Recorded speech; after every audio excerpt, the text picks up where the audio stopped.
Start streaming now. Now that I hear both of you, that's important. That means everyone else will. How about yourself, Brendan? Let's hear you talk. Greetings are the like, something you would normally say. Okay. Brendan. Okay, he dropped. Okay, so he'll be back. There he is. Okay, Brendan, just say a little hello. Let's test this. Okay. And let's go, of course, to the studio. Maybe he can't hear us, which is understandable with everything that's been going on lately. Okay, it says we have an excellent connection. Mark H says, sounds fantastic, Douglas. So let's give him a thank you. Okay, and thank you. And T Tankberry says, God bless these transmissions. Thank you, gentlemen. Okay, gentlemen. Okay, and excellent. Okay, let's say that again. Let's see if that registers. Greetings. Greetings. Good. Good. Okay. Wonderful. You sound like you're a million miles away, like you're tiny and you're tinny. And, So I'm driving right now. I will join later. excellent. Excellent. Yeah, Okay. good to hear. Happy New Year. Yes. Gong si fa cai. Thank you. But believe me, you have no. Going to stay outside. Yeah. Yes. Yeah. And just go on. Hao. Yes. Yeah. Hao. Oh, 我很好你呢? Okay. Is that wonderful? Yeah. Hao. Okay. Cute. Okay, enough of that. That's T Tank Perry says loud and clear from Shasta County. All right. Good. Okay, so we have that much established, and it looks like we've got people piling in, despite the fact that it's Super Bowl Sunday. El Nemo in Australia says loud and clear, 88, and an 88 back to you too. Heil Hitler. And that's our dear friend, Nemo Albano, my present archivist. Now, I apparently have a notice from our dear Brendan that our man John Warrington is back on Facebook, but we have no idea whether or not he's still active with his archiving or wants to return to that. We've got a number of concurrent viewers right now, about half a dozen, and that will go up, of course, though I don't know how much, considering the fact that it's Super Bowl Sunday for the Americans. Of course, it's a convergence of Asian holidays. I want everyone to know that aside from being in the middle of one of the intensive parts of Chinese New Year, the very important part, and I can go into that later, but it's son-in-law's day, and of course that is the dynamic of my, of course, having to be at the estates until driven home. Fortunately, the weather has really cleared up. A lot of the elements that were blocking the road were being taken care of. And we were able to get home safely and sound. Pretty much everything is ready. There's a few things that I will take several minutes to do and I'll leave, of course, Peter and Aristides to hold the stage while I tend to them, but that'll only take about 10 minutes at the longest, really. But everything else is in place, and it should be comfortable enough for me for the rest of the night. I do want to start off immediately by saying that I suffered the Tucker Carlson interview with Vladimir Putin. So obviously I have a lot to say about that. We don't need to go into that right now at all. That can wait. Now our dear friend Sid is apparently online, so I do want to give him a thumbs up, and hopefully he will join us later. For the present, of course, it's just going to be these two gentlemen that we have with us, Aristides and Peter Moon, and then I will return back with them and we'll enter full operational status.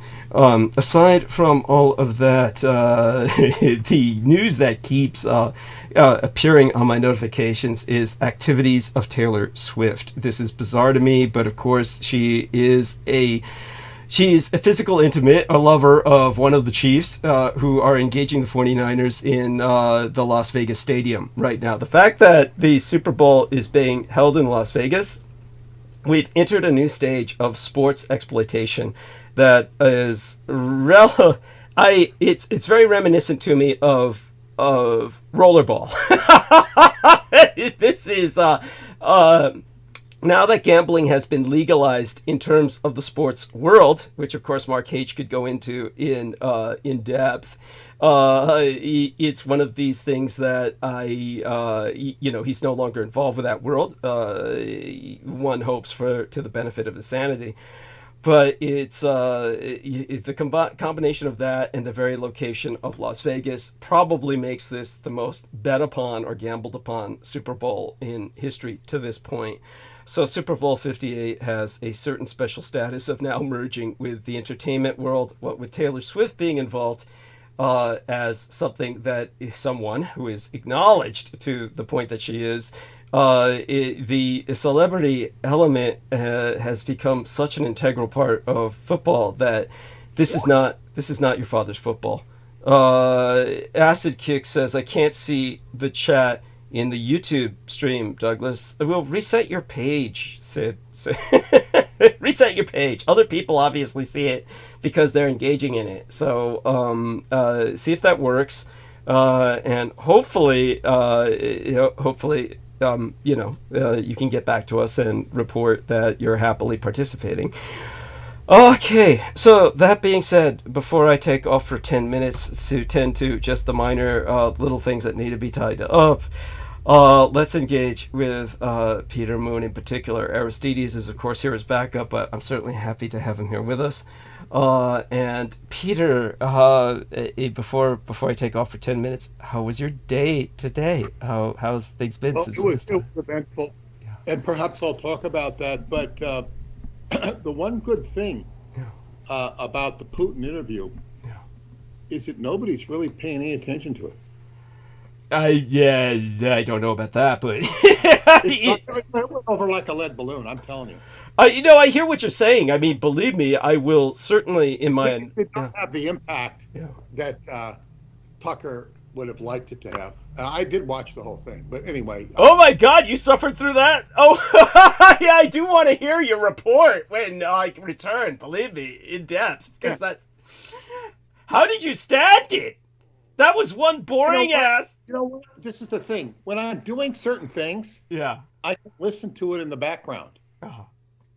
And I was listening to it with a guy, I think he had it on his Twitter account, and he would analyze it. He'd stop every 3 minutes or 5 minutes and say, well, this is what this is. And he's like this guy who analyzes the hell out of things. Uh-huh. He retains and spits back information, and then at the end of it, he says, these are the talking points. He did it very well in terms of summarizing the data. And, but I was who was this? Who was this? Some internet hack, some guy. He's just very good at saying, okay, well, Putin said this. He says Tucker scored really big points when he asked about this Wall Street Journal reporter, because if he gets him released, he looks like a hero. But he was very good to bring it up. He'd talk like stuff like that. Interesting. He wasn't really taking anybody's side. Uh-huh. There's no side to take. They're both on the same side. But I could have taken, a pro-Ukrainian position. Okay, but anyway, understood. Yeah. It was much ado about nothing in the end. Yeah. In terms of substance. Yeah, definitely. There's that, and I mean, everything you say is valid, and I certainly will not argue with any of your points. They're all well taken, and Peter Moon is absolutely right. This was a kind of what we would call what would you call this? A kind of anticlimax. It was an anticlimax. Exactly. Because I'll tell you something. Major media is not what it used to be. Yeah. It's being usurped by alternative media. Yes. But Tucker Carlson does not have the clout he did when he was on on Fox News. No, he does not. Nevertheless, he's on X. Now, I don't know how Twitter. That's Twitter. Yeah, it's me. Yes, it's Twitter. Yes, Peter and I are both of the same nature, and so is Aristides. Believe me, X is so fucking stupid as a brand name. There's no limits to how I could. Oh, totally. No limits to the stupidity of the choice.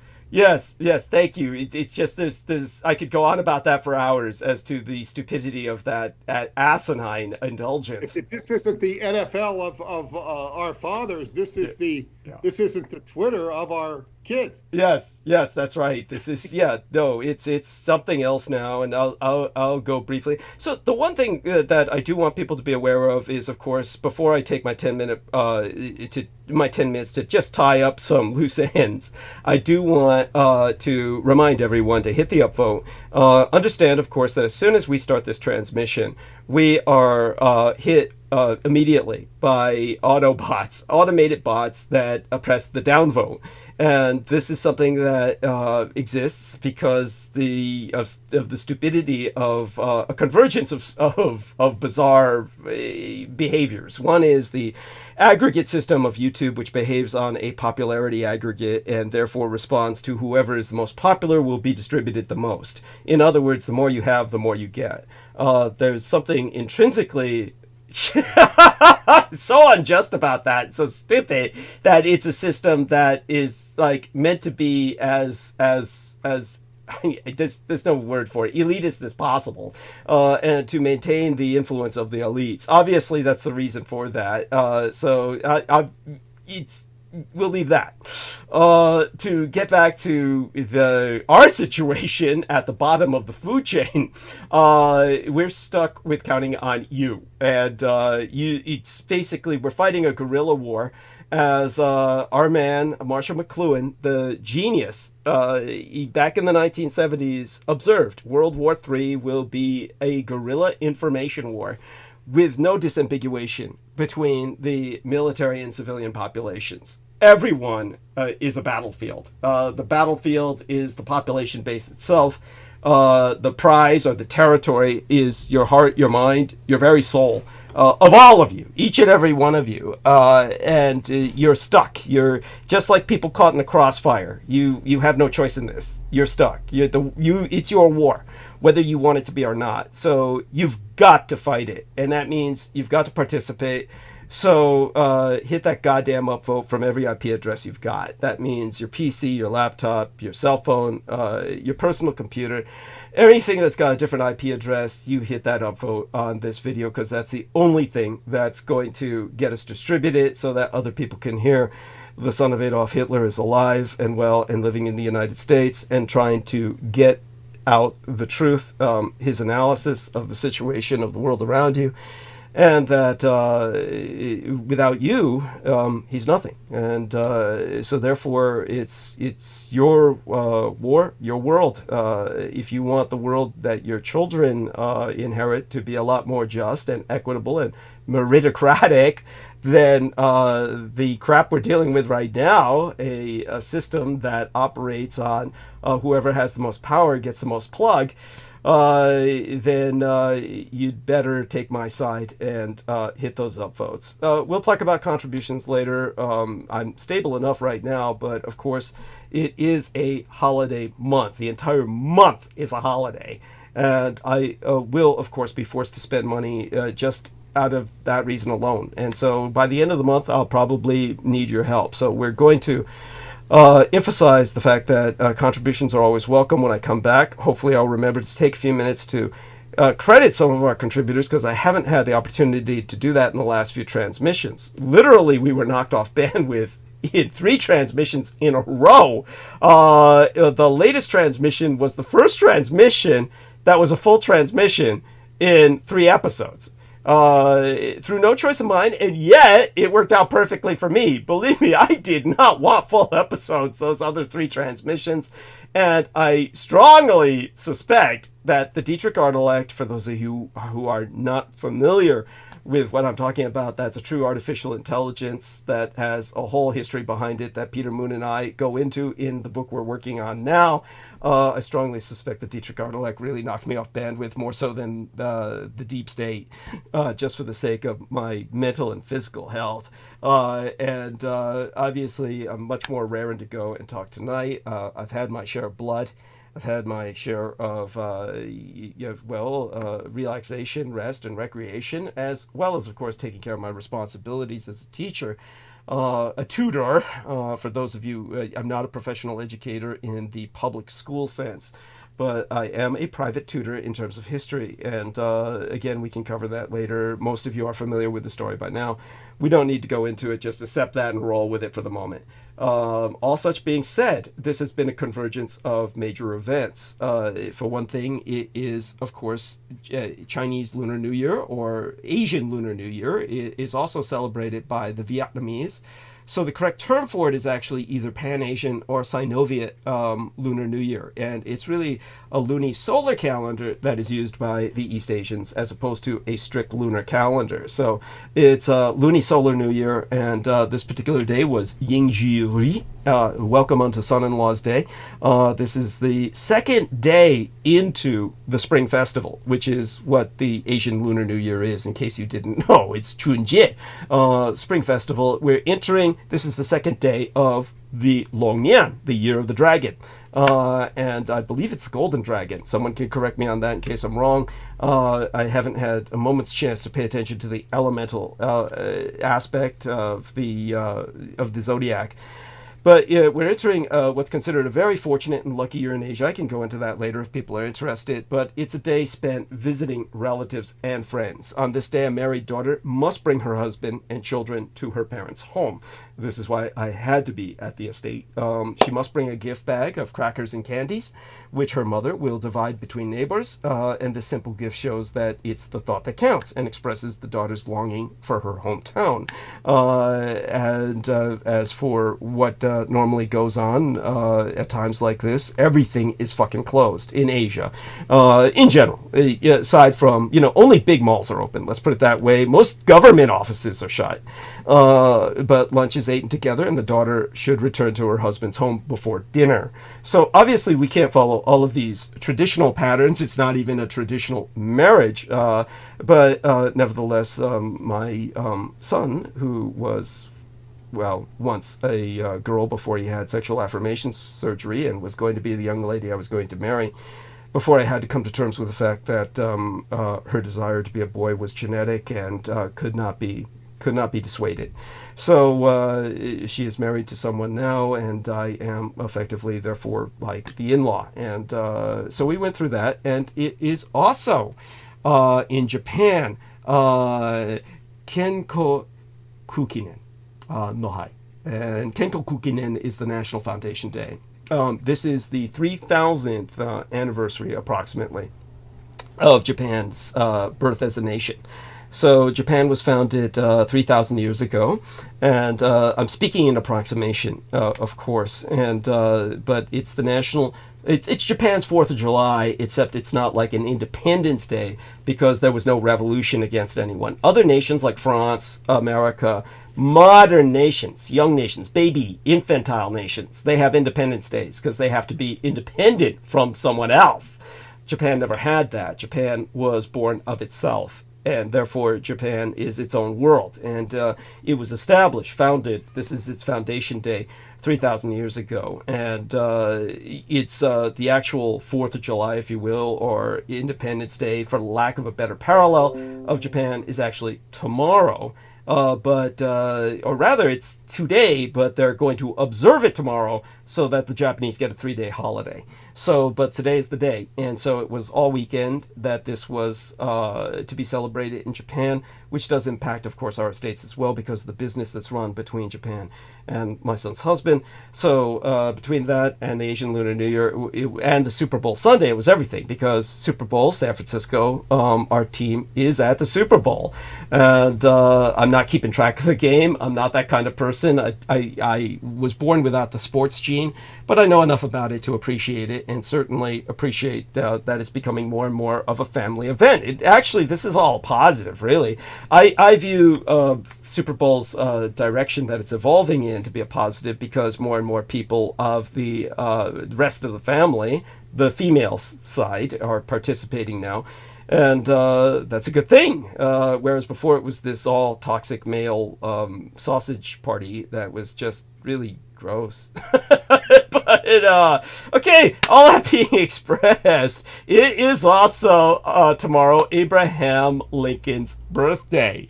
Real son of a bitch, almost as bad as George Washington, perhaps worse in some ways.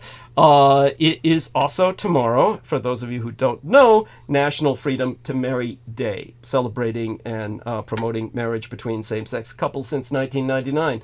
So it's all about fighting for the rights of members of the LGBTQIA plus community to get married. And so that is the unofficial holiday that was promoted, and of course it's to be disambiguated from the date or the anniversary date in which that right was legalized. Tomorrow will of course be the observance day for Japanese Foundation Day, and it will also be Shuri, or the Day of the Rat. This will be the day when people will leave food out for the rats, because this is supposed to be the day that rats get married. And that will be you leave food out for the rats in the hopes that they'll leave you alone the rest of the year. And of course you'll need them, because in the event of a famine, there are always a backup source of food. And so this is something that was a very pragmatic aspect of the Chinese culture from years of war and famine. And it is something that hopefully people in the West will ultimately come to learn to appreciate. Things are different here. It's not a rural society. You live in a society where rats live in sewers. Okay, remember, in China, this was not the case. You didn't have sewage in the modern sense as we understand it today. And therefore, the rats were not the kind of rats you see in cities, which are, you don't want to eat those ever. Okay, all that being explained, I will now go mute, take 10 minutes at the most. I'll probably be back in 7 or 8. And Peter Moon is going to take the stage. He's going to introduce everything, and then when I get back, we'll get the show rolling. He'll give us at that point his further analysis, if he has any, of the interview and whatever else comes to his mind. Vicky Johnson says, hello, Douglas. I love you, Vicky. Amy Como says, the year of the wood dragon, 2024, promising sectors for business growth in the dragon year 2024 are fintech, AI, cybersecurity, blockchain, and solar energy. Thank you, Amy.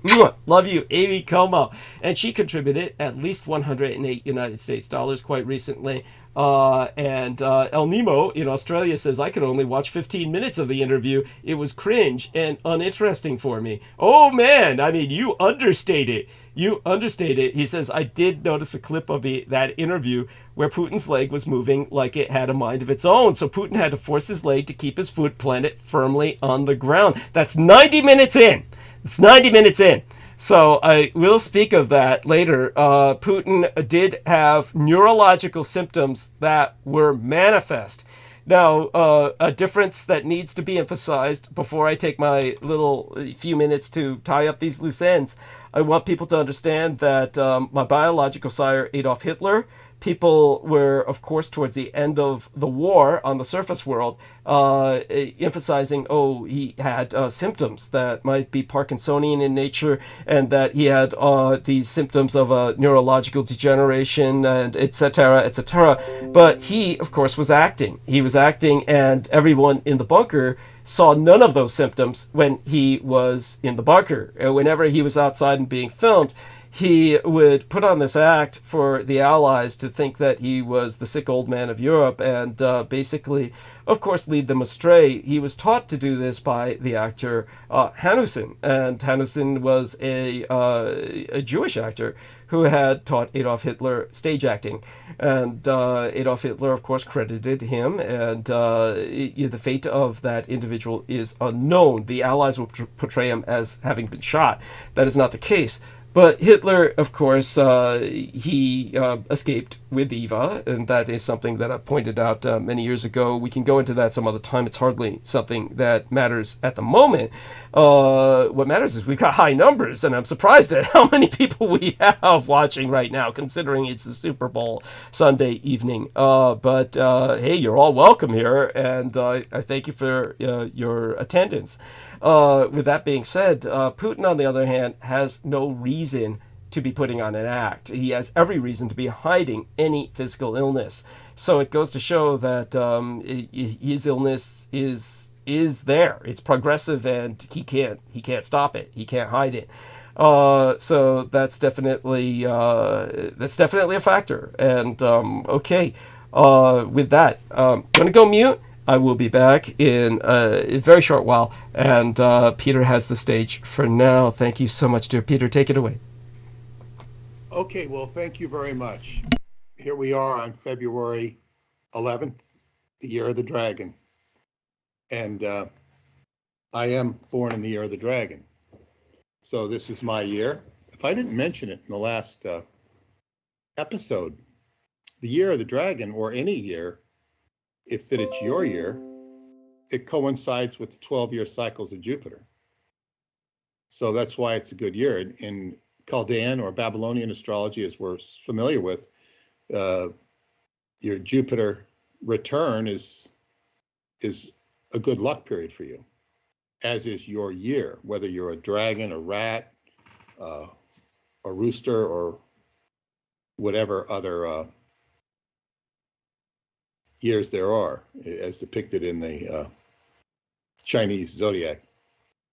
But yes, I did see the Putin interview, and Douglas wants me to wait to talk about that. But I would say that it was very uninspired. It was boring, but it wasn't boring to me because I was listening to what he said and why he said it. Is it worth listening to? No, I think it's a waste of time. If you hear my analysis or Douglas's, that might be quite shorter. But what we have here, what I'm going to talk about narrative tonight, and narrative is everything. The narrative of course, you know, well, I won't go into the Putin stuff as far as narrative go, but narrative is everything. And I would say this because so much of what the Allies have had a tremendous narrative since the end of World War II. And I'm going to ask Douglas some questions tonight, basically one question, and it's about the Japanese sacred reliquary. And the question I'm going to ask him, and you'll all hear it when I do, is he mentioned a sword, a mirror, and a necklace. The necklace is quite huge, like the pearls, so-called pearls, are the size of a bowling balls. The mirror was quite huge. And of course, the size of a sword speaks for itself. I think this was a large one. What I'm going to ask him is, was this box, were they able to fit this in the box? And when I say box, I'm referring to what was a box with a Star of David on it that had the Jewish star, so-called Jewish star on it. So this narrative that the Allies have won the war is like really poisonous. It's Edomic, as Douglas would say. But one of the problems with the narrative, of reversing the narrative, Hitler is not a strong talking point in terms of you have to know your audience. Hitler is a polarizing word. The vampire issue is a polarizing word. How many other things could I say? And we're talking about just getting the other side of the story. The other side of the story, which Douglas has to tell, the whole Japanese story of the Japanese Empire and the reliquaries. Now I understand it better, and I'm going to recontextualize it and re-spit it up when Douglas comes back, so that I have his ear and his input on it. But one of the biggest challenges we're having as a body politic, if you will, if you're playing that game, which I choose not to, but I do observe it, is that you see people taking the side of Trump and basically just wanting to reinforce that side, and then the Biden side. And what's really absurd is the defense of Biden and his, his mental acuity. And for those of you who, I'm sure many of you, if not most of you, have seen the fact that the, what was it, they declared they wouldn't prosecute Biden because, the person who interviewed him, I guess the special prosecutor or whatever he's called, thought that he was a very well-meaning person who was forgetful. Like, this well-meaning stuff is just absolute horseshit. But of course, I'm sure he presented himself as well-meaning, and that he was basically, they didn't use the word dementia, but they should have, that a jury would feel very sympathetic to this kindly old man who had displaced papers. And it's very interesting that not even the people who are adversarial towards Biden didn't go after this. They said, well, but the White House and Biden himself took great umbrage at the fact that he was portrayed as, mentally fading.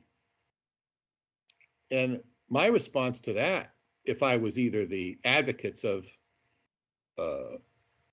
Trump or the enemies of Biden, I'd say, okay, well, if he has such good mental acuity, then he must have mishandled the documents, and therefore we're going to prosecute him, and we'll let the jury decide. It's also ridiculous to put the jury in the possession of being psychologists. He either did this or he didn't. And the person who would take the mercy into judgment would be the judge. He's the one who does the sentencing. So it's like, this is all absurd runaround. It's also interesting that although the prosecution and the Department of Justice works for Biden or is generally in his camp, if they weren't, they would have run his son out a long time ago. But if the fact that they aren't his camp, they still not only issued this assessment, but the Attorney General overseeing the case published the whole thing, which is not common. So it's like, it just shows that Biden or whoever's running him doesn't have total control, unless they whoever does wanted to make him look like a complete ass, which he certainly does. And so, you had the same thing with the Bush administration. Somebody who portrayed himself as a complete ass, and as bad as Obama was, I don't think he necessarily portrayed himself as a complete ass. But,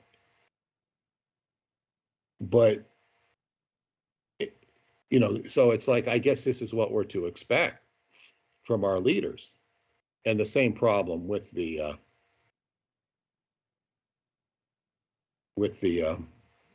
Congress. We have locally in the district of Long Island where I live, this George Santos, who has been kicked out of Congress, which is very unusual because he had such heinous behavior. Although, if you ever heard of this George Santos. And the only thing keeping him in Congress as long as he was he was a Republican. And the Republicans, of course, wanted to keep his vote. They cared less about his ethics than they did about his vote as a Republican. But what's very curious, they're having this election between Tom Suozzi, who is the former head of Nassau County, he's a Democrat, and he is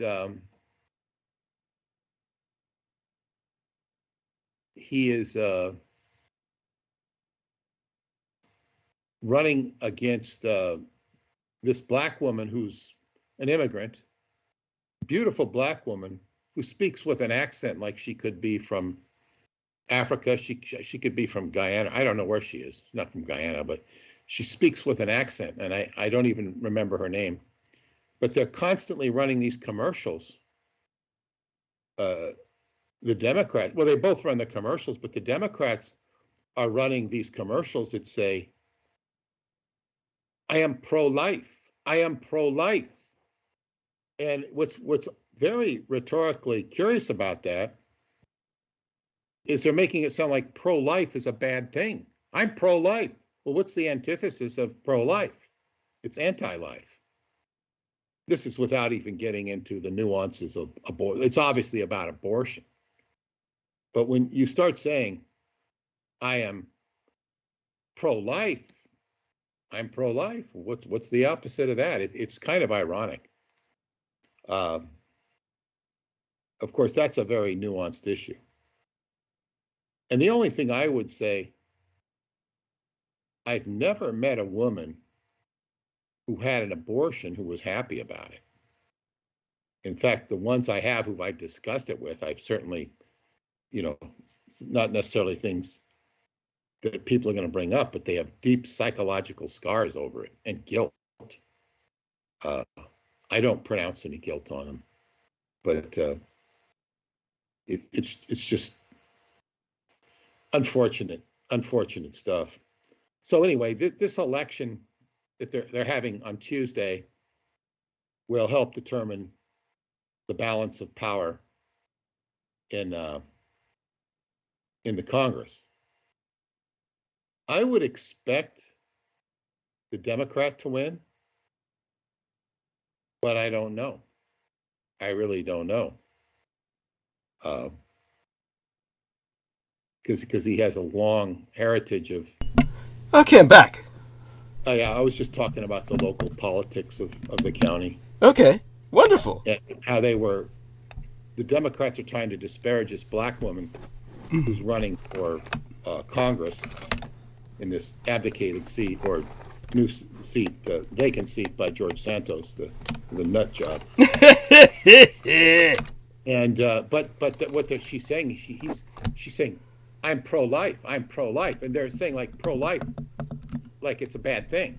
Mm-hmm. And I'm saying if you don't look at the nuances of abortion and you just look at the rhetoric and say I'm pro-life, well, what's wrong with being pro-life? The antithesis is being anti-life. Just I'm saying rhetorically speaking. Understood.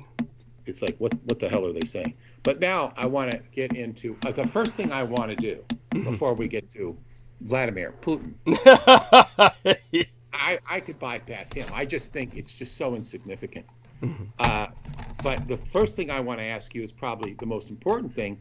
I'm putting together the chapter on the reliquary it's actually on the Vox Arca, but I'm explaining it, and it's piecing together much more clearly. Great. And the first thing I want to ask you, and maybe I should,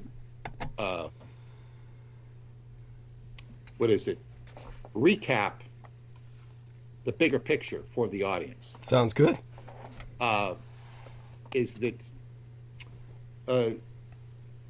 Douglas has stated before, and it's included in our book, but not to the extent I'll be putting in this one, is Franklin Roosevelt's obsession with destroying the Japanese. Yes. And world domination. And what he wanted were these reliquary of the Japanese.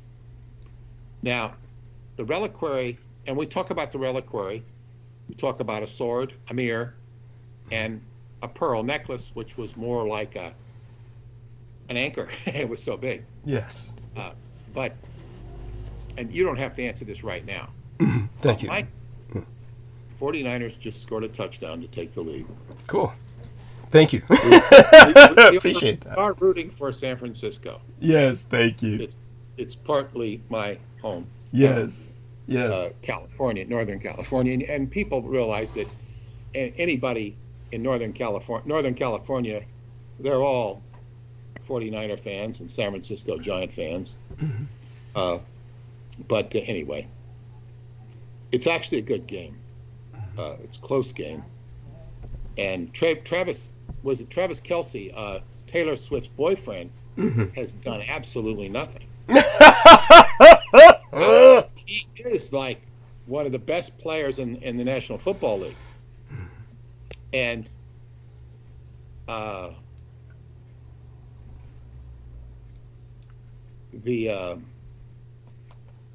although the 49ers just took the lead, they blew the extra point, which is devastating. Ooh. Not a good sign. Yeah. But anyway, Travis Kelce hasn't done anything, and it's very curious because I've said this guy is always getting open.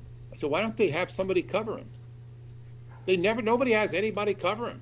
Jesus. They just, they just let him open, and it happens continuously. Finally, I said the 49ers must be doing it. So anyway, it's looks like an exciting game. I have it on in the background. But we also had a major incident, unprecedented incident. I've never seen it before. In playing football today, we had a fight on the field. Jesus. And the police came. Good God. But, you mean your football? Your football? Yeah. I was right in the middle of it. Not that I was in the fight. Right. But it was. I'll just digress for a second. It was my friend Terrell who was on the show with you. Yeah. And I drive Terrell every morning. I pick him up at the Dunkin' Donuts, and he takes an Uber from where he lives, and I pick him up and take him to the field. Mm-hmm. And I'm always, we're just finishing our games that we had. We had 3 games. It's sort of an unofficial tournament, and then I was going to go home. And during the last game, his game, he was finishing, and I wanted to make sure he had a ride home, which he did with his brother, but I hadn't determined that yet. And just a few plays earlier, he had dislocated his middle finger several weeks ago, and it was really bad. And he popped it back in himself. It was brutal. And I, told him to get a finger brace, which he did. Thank God. Yeah, but he throws the ball and he throws it well. It has not stopped him. And I don't understand. Why did he pop it back in? Why didn't he go to a hospital? Well, that's the first thing his brother said. We're going to the ER and I said, yeah, I'll take you to the ER. And he didn't want to go. Some guy offered to pop it in for him. He demurred. And it's actually interesting. The guy he had the fight with, I said, where's Jake? Jake would be the perfect guy to pop it in for him because Jake's a paramedic. Right. And and he didn't want so he sat there and he popped it in himself. He did a good job. And Jesus. Good God. I think he went back in the game and played and won the game. Good Lord. Yeah, it was. It's being masculine to a fault, but go. Well, yeah, and I told him to go to the doctor, and he's been playing, and then I last week I told him to get a brace, and he did. He did get the brace. He showed it to me this morning, and so anyway, which finger is this? Is it like middle finger. So it's on a permanent fuck you now or so? Yeah, but it's like, so anyway, the way he heard it was grabbing a flag. Grabbing a flag, because we play with flags. And I told him, I said, if you did the towel squeeze like I do, that probably would never happen. He goes, you're probably right. Like squeezing the towel strengthens your fingers. It's part of building your dragon body. So it's like, it really increases the likelihood that you won't get hurt. So the game's nearing its end, and he did something, and he was just like basically expressing himself in pain. He really hurt himself. I didn't know what he did, but it was clear that he damaged his finger. And I just wanted I was standing next to him. I wanted to have an apropos time to ask him, I say, are you okay? Do you got a ride home? Because I'm going to take off. Because my game was already over. And he said, so I didn't get a chance to talk. I finally did get a chance to talk to him. But then the game was ending, so I wanted to see the end of the game. And him and Jake, who were having this big thing. It's been brewing for months. And I think Terrell says to him, they were having some argument about finishing the game because the game was over, virtually over.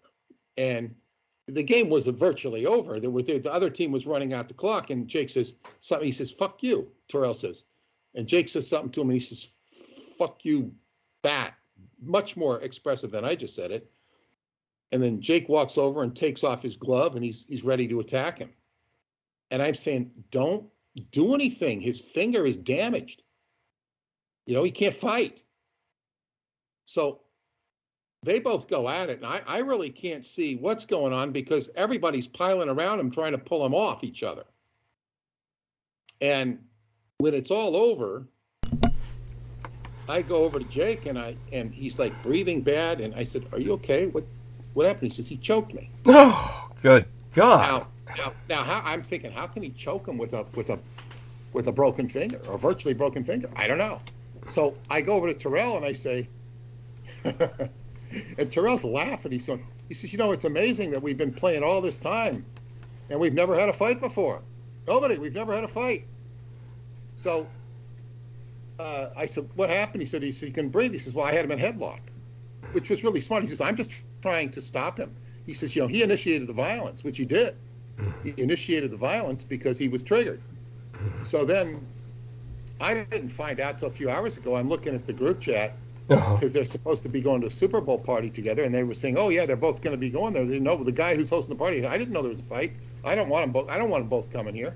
Jeez. Yeah. You know, he says, "I don't want to." You know, and so anyway, I don't know if they had the party or not, but basically they said that Jake, the guy who started the fight, called the police. Mm-hmm. He called the police. The police came down. It was a woman, and she ended up laughing because it was like, you know, why are you calling the police when you started the fight? You got choked, but it was self-defense. There were tons of witnesses. Mm-hmm. So this was like something that's been brewing. And I said, you know, calling the police is an act of reaching out for help. Yes, of course. So I'm recommending that we all reach out to help him. Of course. He's a really nice guy. And what's the source of this resentment between them?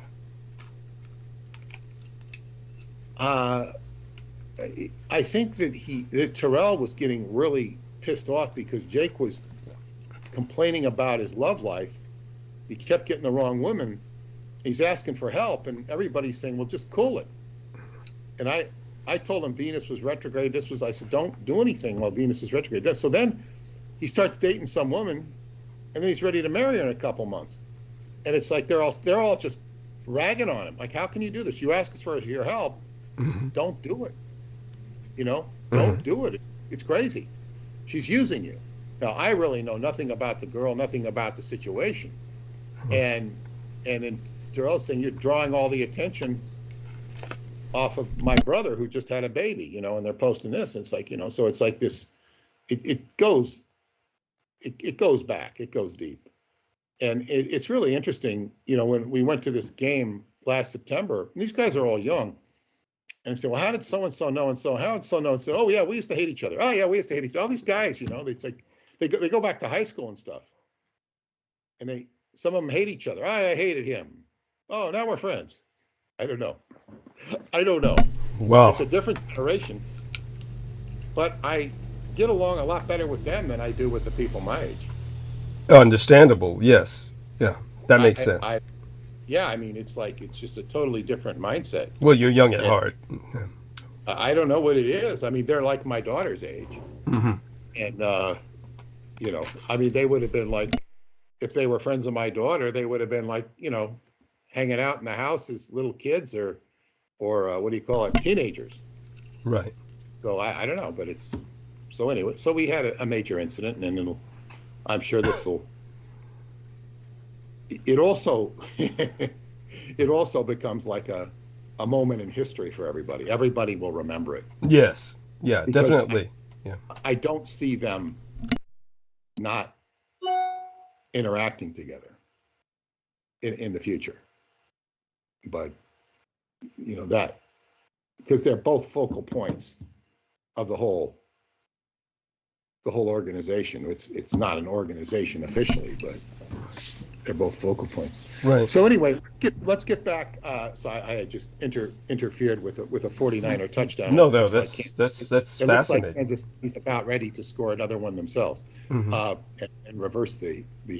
And I also appreciate these updates on the game, please, by all means, with your analysis. I said it is San Francisco centric, Yeah. and I would also say what you said about gambling. Yes.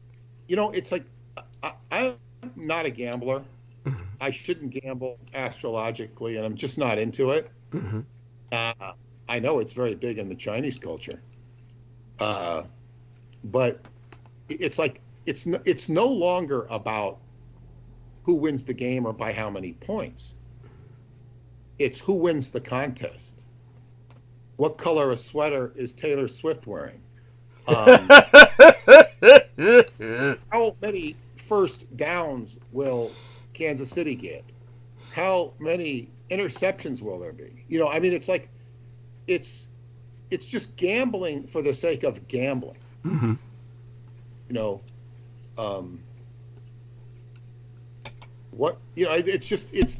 it has nothing to do with anything but gambling on the oddball things. And what I would also say about gambling, you know, the Brits are very famous for gambling, as are the Chinese. It's the game just tie score. Yeah. Kansas City field goals. And the Chinese are, of course, just like Peter said, the Chinese are obsessed with gambling, Southern Chinese in particular. But go on.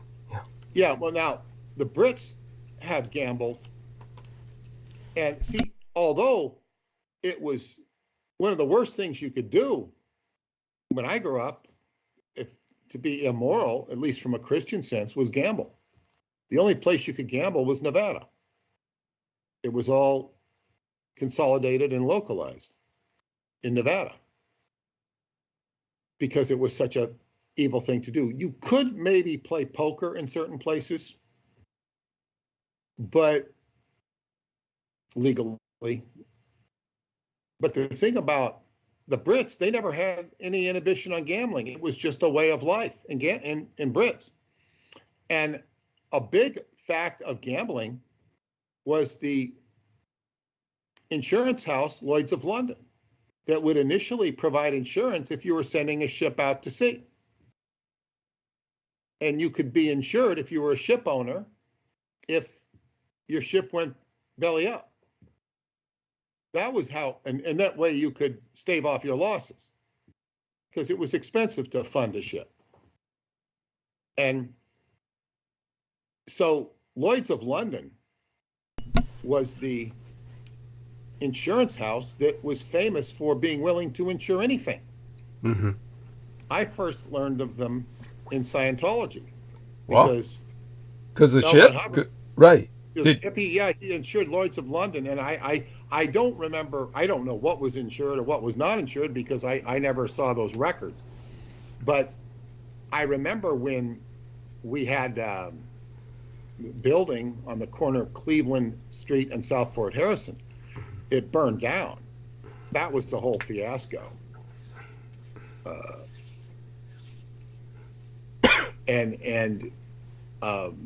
It burned down, and the Lloyd's of London people came to assess the damage and basically write the check. I remember that. So, Scientology used Lloyd's of London. Is that where all those papers were damaged that they later on put through the machine to kind of dry them out after they were all? You remember that was what was happening, and those were L. Ron Hubbard's personal files of people who had written to them. Yeah. Okay. And for those of you who haven't heard the story, I worked in, at that time I was in charge of all of his replies, and of course that was an incredible job, by the way. It's really incredible that you were assigned that responsibility. It's pretty remarkable. Well, yeah, I had a senior over me who was in charge of the whole department, but over her was L. Ron Hubbard's personal secretary, Alethea Taylor, who's black. She's very nice, very good senior. But and I don't think she ever ran afoul of Hubbard.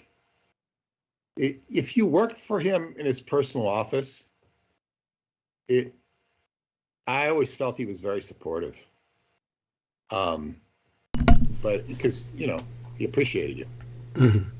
And well, anyway. So anyway, what had happened was,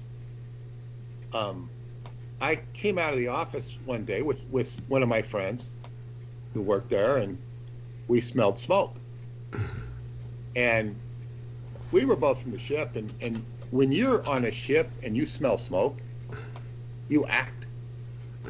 You don't sit there and, you know, get in the chaise lounge and start drinking iced tea. Yeah. We were on our way to lunch, and so we're running into the, you know, management bureau. We're running in there like, where the hell's the smoke? We're smelling. We don't see any fire. We're in the smoke, just fire. We don't see any fire. We look out the window, and there's a bunch of people out there that are fellow Scientology staff, and they're pointing up, and they go, look, it's up there, it's up there. You know, like, you know, we're already on the second floor. Or I don't. And like, what the hell is this? You know, we couldn't smoke. We couldn't do anything. When we looked all over, and so we walked down to the. We walk out of the building, which is a good idea. Yes. And then the security guard is just blasé. Oh, don't worry about it. Don't worry about it. I mean, he's like very blasé. And was he a member of the church or just some? Oh yeah, he was. He was on the ship too. Okay. And he was an engineer. Those people are supposed to be sharp. He's very blasé, and they put him in the rehabilitation project force, and also Mike Rinder's wife, Kathy Rinder, because she was right there and didn't do anything about it. She was the first one to smell it. She did nothing about it. Oh. She was like, they were both fingered. You know, we were trying to do something, but what had happened, I don't know that there was anything anybody could have done anything about it, because what had happened, and this is a lesson for everybody, there was a crawl space in between the first floor and the second floor, or maybe it was over the second floor, but it was an electrical crawl space, and it was an electrical fire that broke out, and you couldn't access the fire. You literally could not access it. The only way you could access it is with an axe and to start building it down. But by that time, the fire had gotten to. It's not something for, you know, first age amateur firefighter with a fire extinguisher to put out, because there's nothing to put out. Right. You're going to have an axe and start axing down. And, you know, doing that, bad could have gotten to worse. So the building just had to burn down.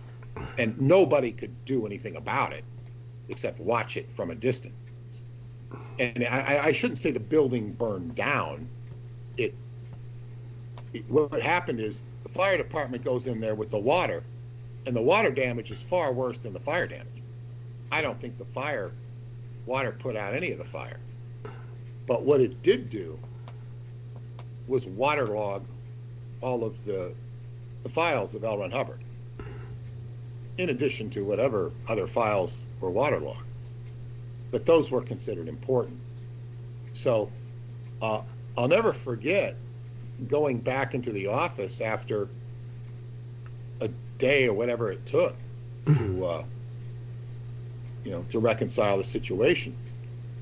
And I went, you go in and it's like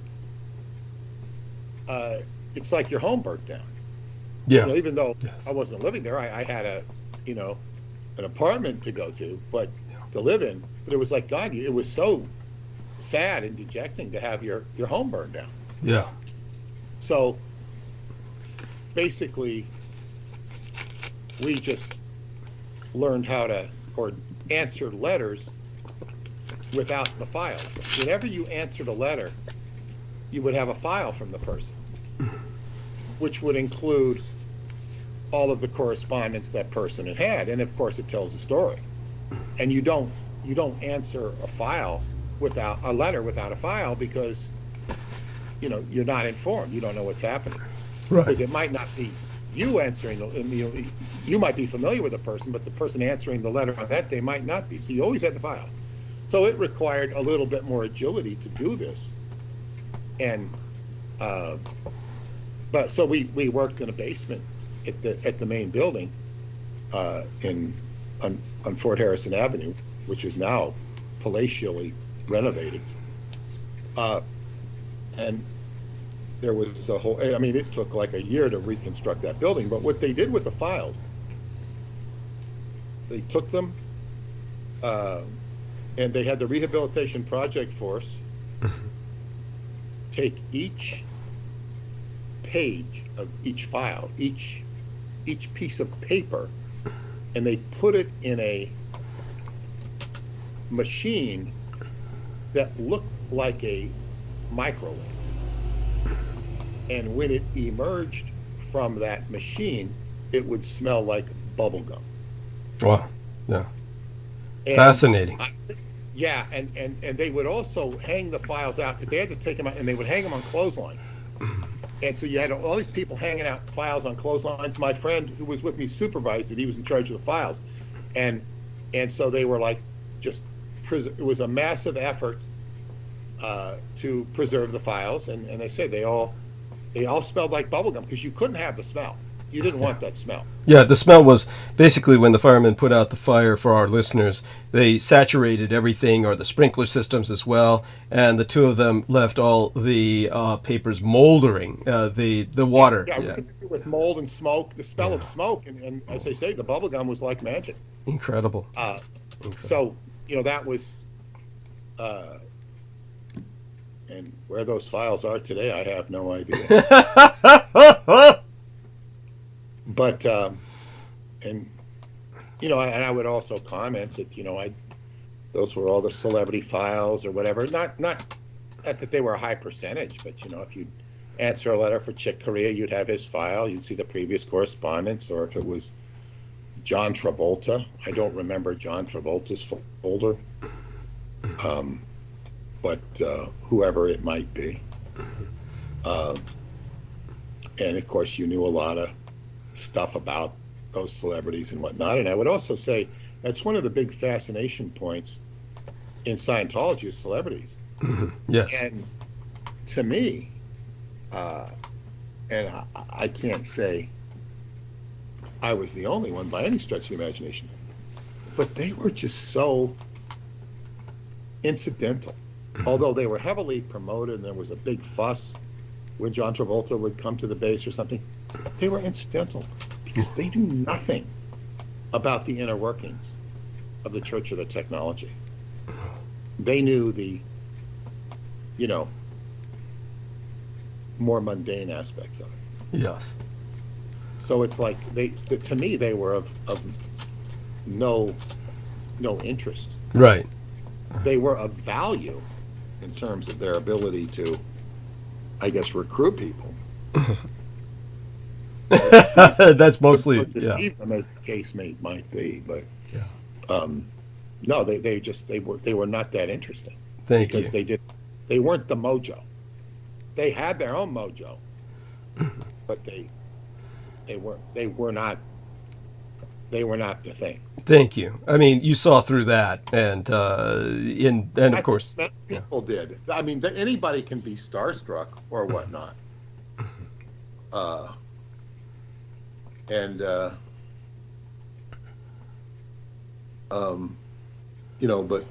so what? It's like it's just like if you're trying to learn what you can from Douglas Dietrich, you don't go through Jameson Reese.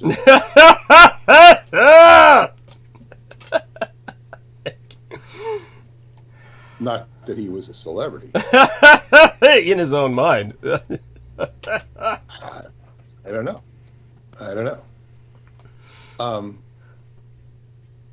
So the 49ers just went ahead by 3 points. This is a close game. Uh-huh. Not what I predicted. But anyway. Oh, dude, what did you predict? Let us know. I predict the 49ers would win by a lot. And they would have if they didn't fumble here and there and make a couple of dumb mistakes. Okay. But this is more to what people expected. They expected a close game, so they're not being disappointed. Yes.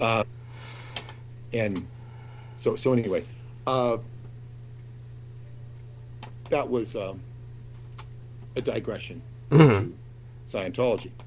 But to get back to we're talking about. I was recapping the Japanese. Yes. And FDR's hatred of, I think his hatred was only expedient to getting what he wanted, which power. Yes. I don't think he personally hated the Japanese because they were Japanese. He hated the Japanese because he wanted their power. Yes. And he had to make an enemy of them so that he could have their power. Yes. And of course, for those of you who aren't familiar, he had his war plans, which was written in the papers of the day. He had war plans to invade every country in the world. Yes. Including Canada. And he had his troops stationed along the border to invade Canada. Yes. And he called them off at the last minute because Britain had ceded to him the opium trade that they had destroyed China with, or tried to do their best to destroy China and finance their British Empire. Yes. I was talking about insurance, and I was talking about gambling. Yes. Because Lloyd's of London would insure anything. They were famous for that. And then I think they went broke, or they certainly changed their policy when all these hurricanes happened in Florida, when the ability to insure was outpaced by the sheer amount of destruction of hurricane destruction. And this set a whole new change in the insurance industry, whereas insurance premiums went way up. This was like when people were moving out of Florida because of the hurricane. Yes. I have a friend who I met with yesterday. Maybe I'll talk about him later, but he had sold his property in Cape Cod, and he went to a place in Florida where he had a camper and an RV. You know, he basically rented a piece of property for I think he was paying a little over $1,000 a month for this. You know, it's like an RV camp, okay? Yeah. So you not only get a place to stay, you get electricity, you get water and all that. And okay, it was fine. He could afford that easily because he sold, a huge property. And then a company bought it, the whole camp, for $100 million. Wow. And then they raised the fee to like $3,800 a month for a piece of property. For a piece of, you're renting a piece of property that might be, just, it's like a campground site. $3,800 a month. So he moved to the other coast of Florida, where he pays even less than $1,000 now. He's very happy there. But he said further, what this company did is they came back, and I think they offered to sell him the lot for $250,000 or something like that. And he said no. But now they've sold them. Now they've sold them all out for like $450,000. Ah. So it's like to buy this piece of dirt where you can keep your RV, but then you're going to have to pay for the electricity, and you're going to have to pay for the water, which is nominal. But then you're going to have to, I'm sure you're going to have to pay a maintenance fee of some sort. It's like a condo without anything on it. Wow. This is, of course, in southern West Florida or East Florida, which is like very good for climate and stuff. But I mean, this is the way the world is going. It's like, a piece of dirt. Prime Awful. It seems absurd to me. But I said you could see how shrewd the guys who did it, who bought it, were. Yeah. And I've heard of other people who live in trailer parks where they get sold and then they knock up the maintenance cost. and this can be very destabilizing to people that are older on a fixed income. It's and this is no matter what the situation is, that there's this survival of the fittest mentality that exists in life, whether you like it or not. Yeah. I guess if you're fortunate enough to own a house, I guess they'll eventually put you in the nursing home and charge your house. Make sure your heirs don't get the house. Okay, we'll keep you in the nursing home. We won't take real good care of you, but we'll charge you for your house. It's all about asset seizure. But gambling and insurance go hand in hand, because what is it? One of my daughter's friends wanted to be an actuary. Oh yeah. An actuary who studies very what he called complicated probability mathematics. Figure out, what are the odds? They're basically odds makers. That's right, for the insurance companies. Yeah, for an insurance company. Now, that's what an insurance company is. What are the odds of you actually being able to survive? Yes, pretty much. Insurance companies are really gamblers, and they take a bet they know that they're often ultimately going to lose, especially when it comes to life insurance. But the actuarial specialists are fascinating. My sister used to deal with them when she worked with an insurance company, Alexander and Alexander, for many years. But go on, please. Yes. Well, yeah. So see, this is the British have embraced insurance from day one. Yeah. And they have embraced gambling. And I only know some of the more Dickens aspects of British culture, which have and I'm referring to Charles Dickens, that have been improved considerably. But one of those was, not having heat in the buildings. Keep people cold and miserable. Yes. That's part of their, part of the British stick, and to have a totally imagineless cuisine. Yes, worst food in the world. Go on. Well, and I'll never forget when I had this lady come over to meet me in Transylvania, my first trip where I met Paula, and she was actually Australian from Britain. She was living in Britain for most of her life, and I said, I know what the cuisine there is. I go, it's mutton, boiled potatoes, cabbage, and she just said exactly, and she started laughing, and it was like this, and we made a big joke, and I said, don't forget the spotted dick. Spotted dick is a dessert they have. It's kind of a pudding, but they call it spotted dick. But and she said she never understood. Her mother said, why don't you put a little bit of, flavor in the cabbage? It's just plain. And there's a lot better ways to cook potatoes than to boil them. And I wouldn't be surprised if they boiled their mutton too. So, this is, so I'm saying that's the British cuisine, but be that as it may, I've never heard of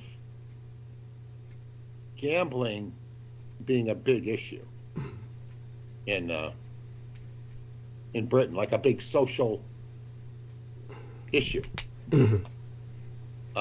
Whereas in America, it was frowned on, and it was a big social issue because, you had to go to Las Vegas or Nevada to gamble. And people would take their trips there, and people in the neighborhood would go to Las Vegas. My parents went once. It really wasn't their thing. Okay. They told me all about it. I guess I got a pair of huge dice from the Golden Nugget. Big pair of red dice, and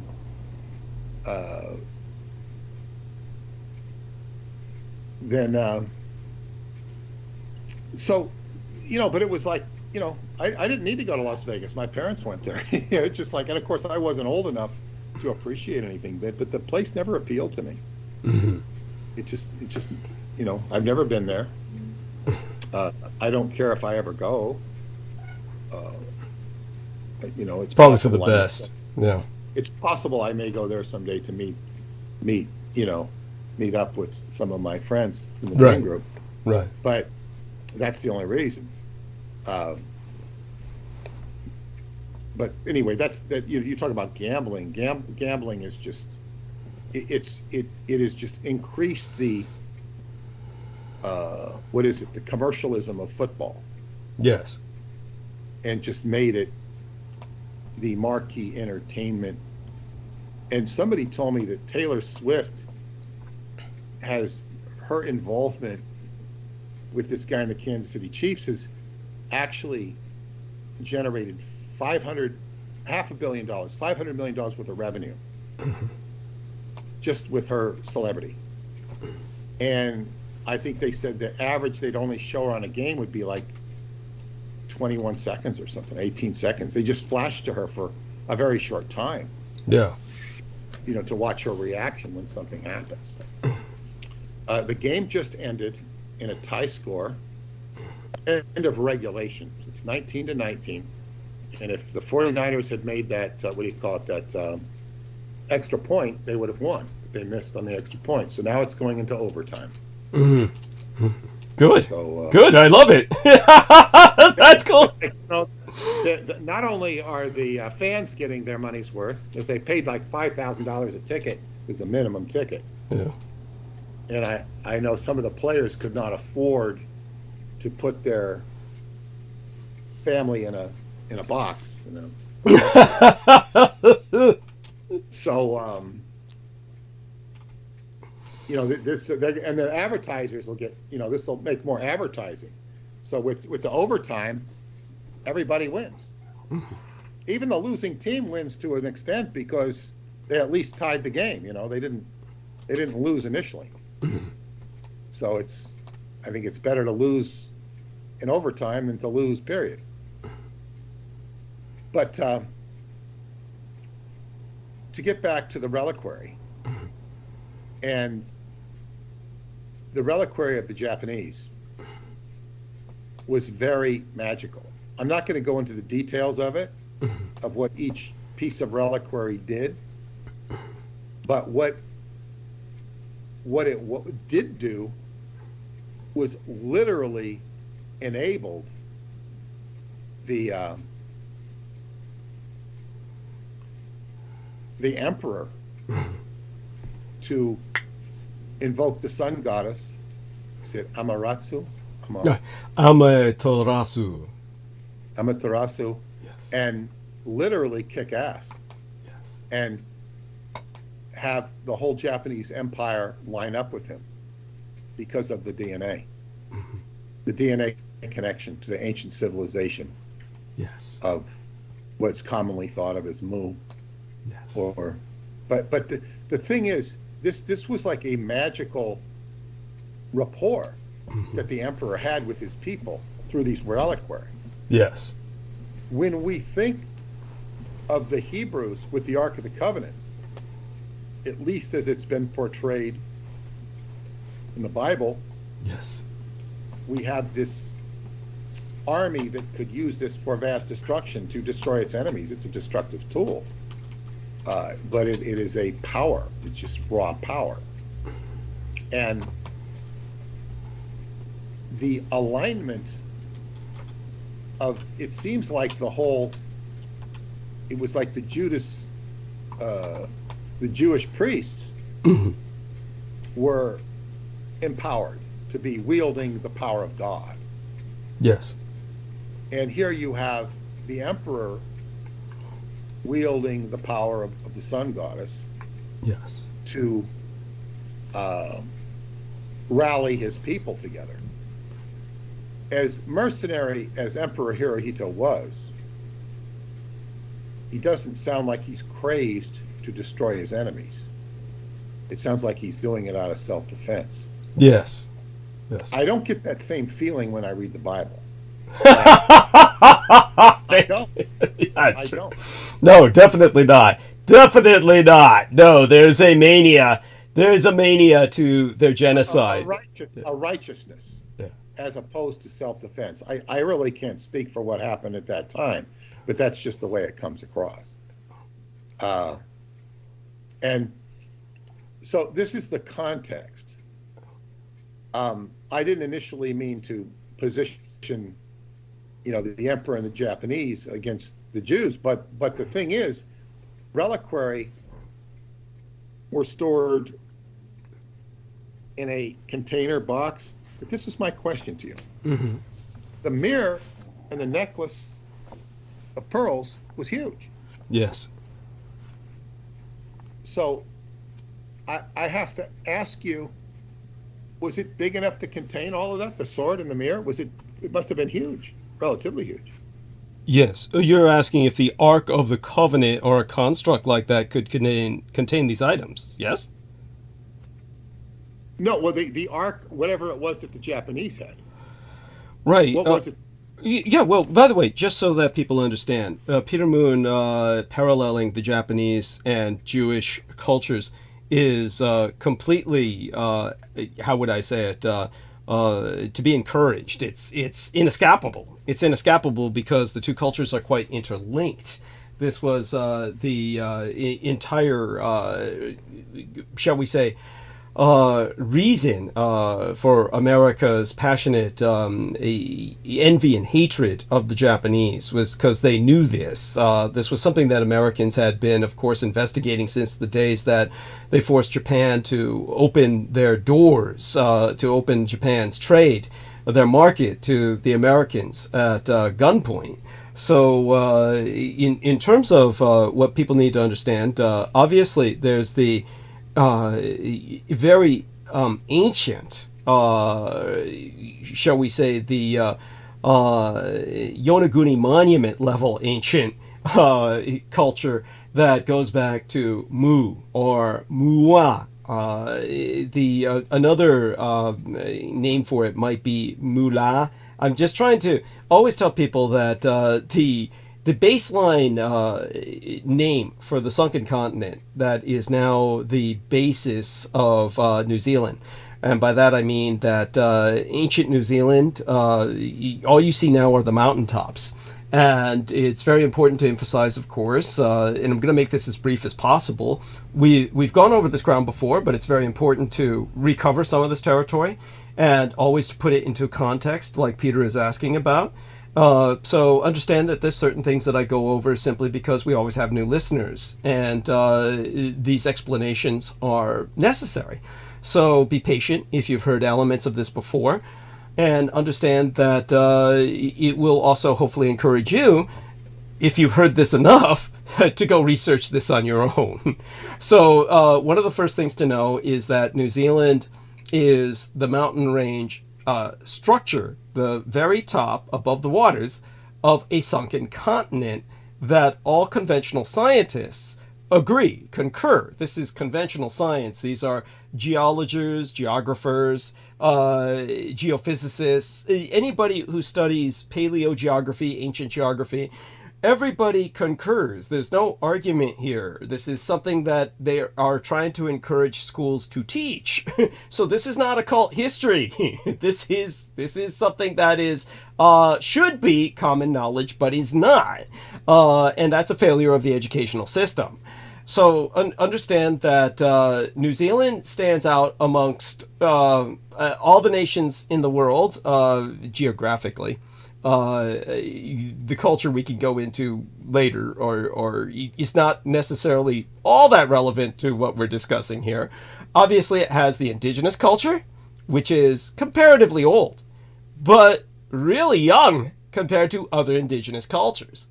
The Maori peoples, and I'm probably mispronouncing that. Maori is another way to say it, but Maori. There's just different ways that.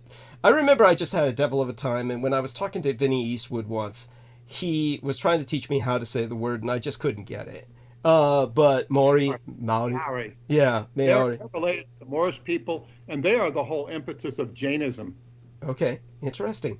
Fascinating. For those of you who don't know, Jainism or Jainism basically is fine, I think. Most people don't even know what the hell you're talking about if you bring that up. But for those of you who don't know, if you think vegans like Brennan Zogit are bad, you've never encountered the Jain peoples. These are people who eat only rotten food that drops off of trees. It's just like whatever rotten fruit is ripe enough where it literally falls off the tree. They refuse to pluck the fruit. They only will eat it if it's ripe enough where it drops off the tree, and then they'll take these tree droppings and eat them and nothing else in their lives. I don't know how they survive. Possibly this is only the most extreme among them, but from what I understand, that's the general idea for their entire religion in terms of a way of life, that they kill nothing, not even plants. So, I mean, that's beyond veganism at that point. Personally, in my honest opinion, I think we're entering the realm of insanity. But somehow this subculture has subsisted for a long time. And how that evolved from the bloodthirsty Maori is beyond me. But, you know, I'm not, I've never investigated the background of that.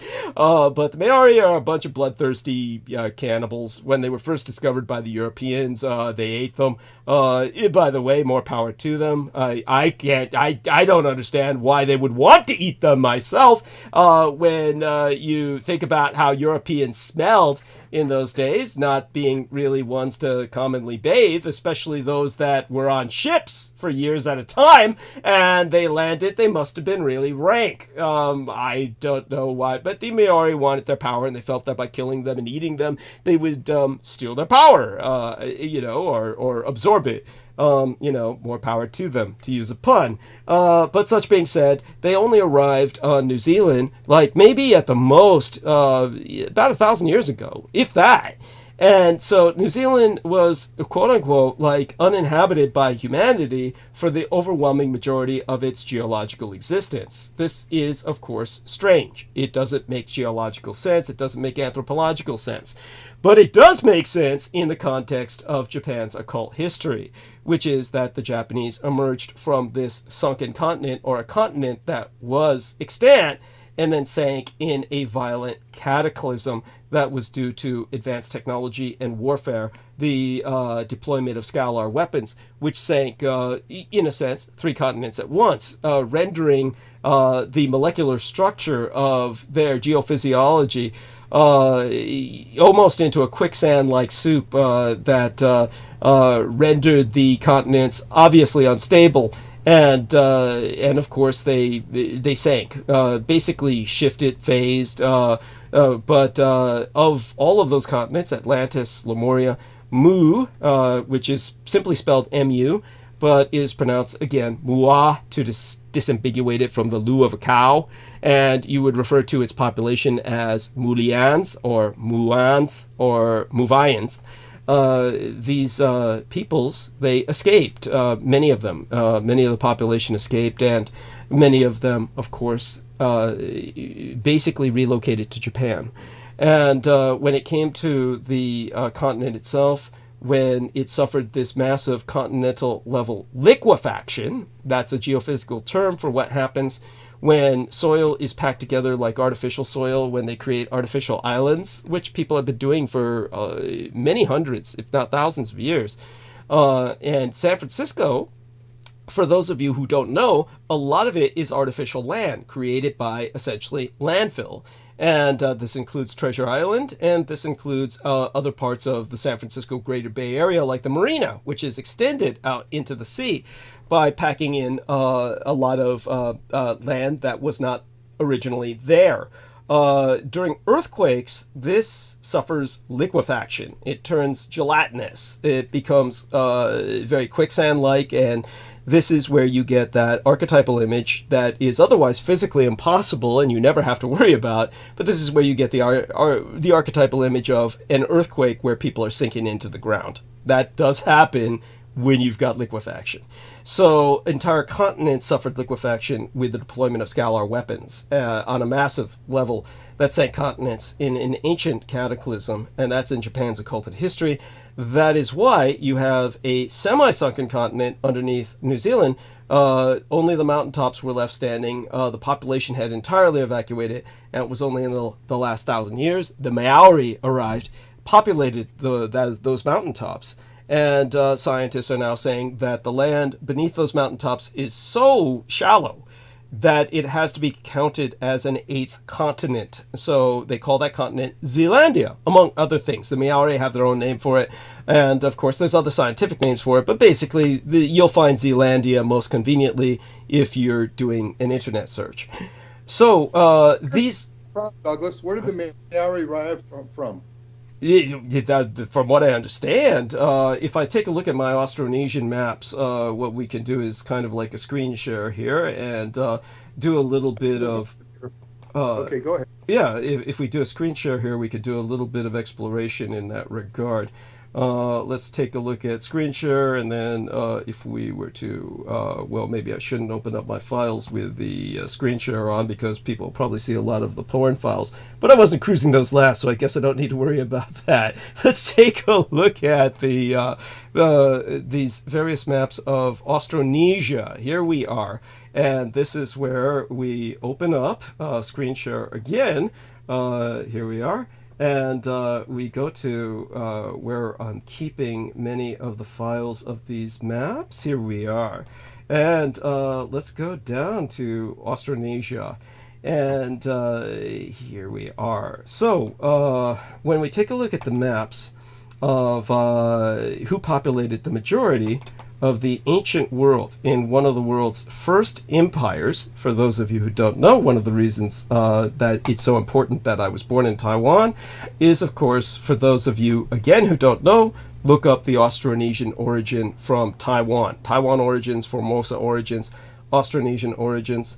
And from what we can see, the rapid spread of the Asian peoples who colonized the Pacific Islands after about 1,500 years before Christ is something of an enigma. Their motivation cannot have been solely on expanding populations' need to find new territories to settle, since only small founding populations remained after the Great War, well below the numbers that the islands could have supported. They carried with them all the plants and animals they required in order to establish horticultural communities. In other words, they committed themselves to biological imperialism.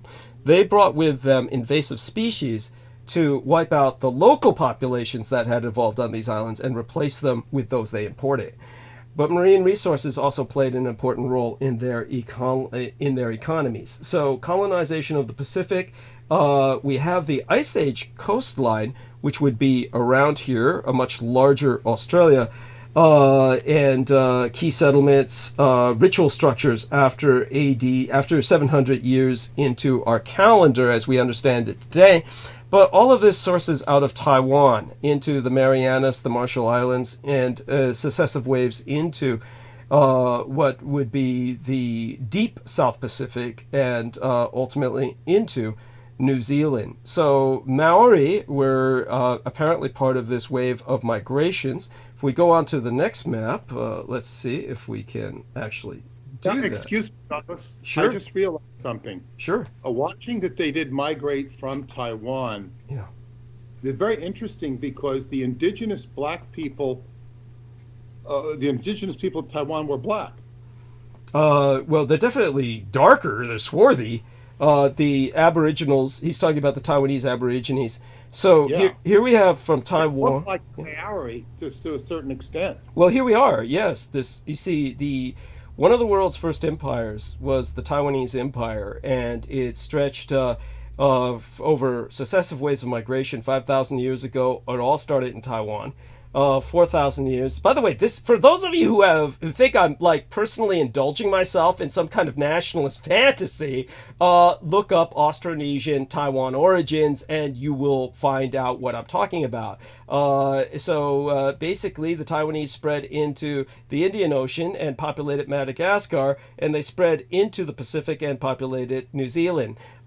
They completely avoided the real black areas. What is known as Melanesia is known as Melanesia because melanin, of the skin color, means you're black. So Melanesia, real black people, I mean like charcoal black, so black they this shine. This explains so much to me. This explains so much what you're saying now. Yeah. Vis-a-vis the research I've done with my Moorish friends. Okay, great. Excellent. Yeah, but for those of you who don't know, all of Australia and Papua were black. And I mean like charcoal black to the point where they shine in the sun. And they're kind of blue, that kind of black, that really black. And this goes into some what would be easterly islands to the east of Australia and Papua, meaning the Solomon Islands. But those same Solomon Islands were also populated by the Taiwanese, which later resulted in lighter colors for those people. But Papua is so mountainous that it's just pure black. These are the blackest people on Earth, along with the Aborigines in Australia. Next to, of course, some Nilotic tribes and other black African tribes in Africa. But both Africa and Australia, or deep Australasia, to include Papua, are black as the ace of spades. These are like an original world black empire separated when the continents separated. And but Taiwan populated Melanesia, or Madagascar as it's known today, and New Zealand ultimately. So the Maoris are definitely descendants. And the Taiwanese Aborigines are very bloodthirsty, like the Maori. They were originally cannibals and ate anybody who landed. So again, out of Taiwan, the Austronesian language family is traced back to Taiwan. Now, northern New Zealand is known mostly as Maori. Of course, the Maori inhabited all New Zealand, but northern New Zealand, when it was speculated, should there be a division where the Maori would get a kingdom or island of their own, and the white men would take another half. If they divided New Zealand between the whites and the Aborigines, it has been speculated that the North Island would be the majority Aborigine, and therefore they would take that island as their own. This has been speculated in some propositions to divide New Zealand. None of these look like they're going to be happening anytime soon, but this is something that has been proposed because there's definitely a heavier Maori population in the north. And of course, that's the part that was more interbred with the Taiwanese expansions. So again, the maps of the Taiwan expansion cover basically all the Pacific. That includes Hawaii, that includes Tahiti, Easter Island, Rapa Nui, or that's the real name for Easter Island, their own indigenous language name, Rapa Nui. That's how far the Taiwanese went. And the Taiwanese, of course, conquered the Pacific, but they did not conquer the extreme Australasian or Melanesian Pacific, which remained completely black. So if I go to the next map, again, this makes it very clear. We're going to make that as large as possible. The distribution of Austronesian languages. The Taiwan subfamilies also migrated to Okinawa, which is very Sinitic, very Chinese culture. The Okinawans eat pork. They eat sweet potatoes, which were grown in Taiwan. For those of you who don't know the subtleties of agriculture, Japan had no native sweet potatoes, just so people know. They were imported from the Taiwanese. And the Okinawans, of course, inherited that Taiwanese culture, so they eat pork. They eat sweet potatoes, and of course their main source of protein being pork.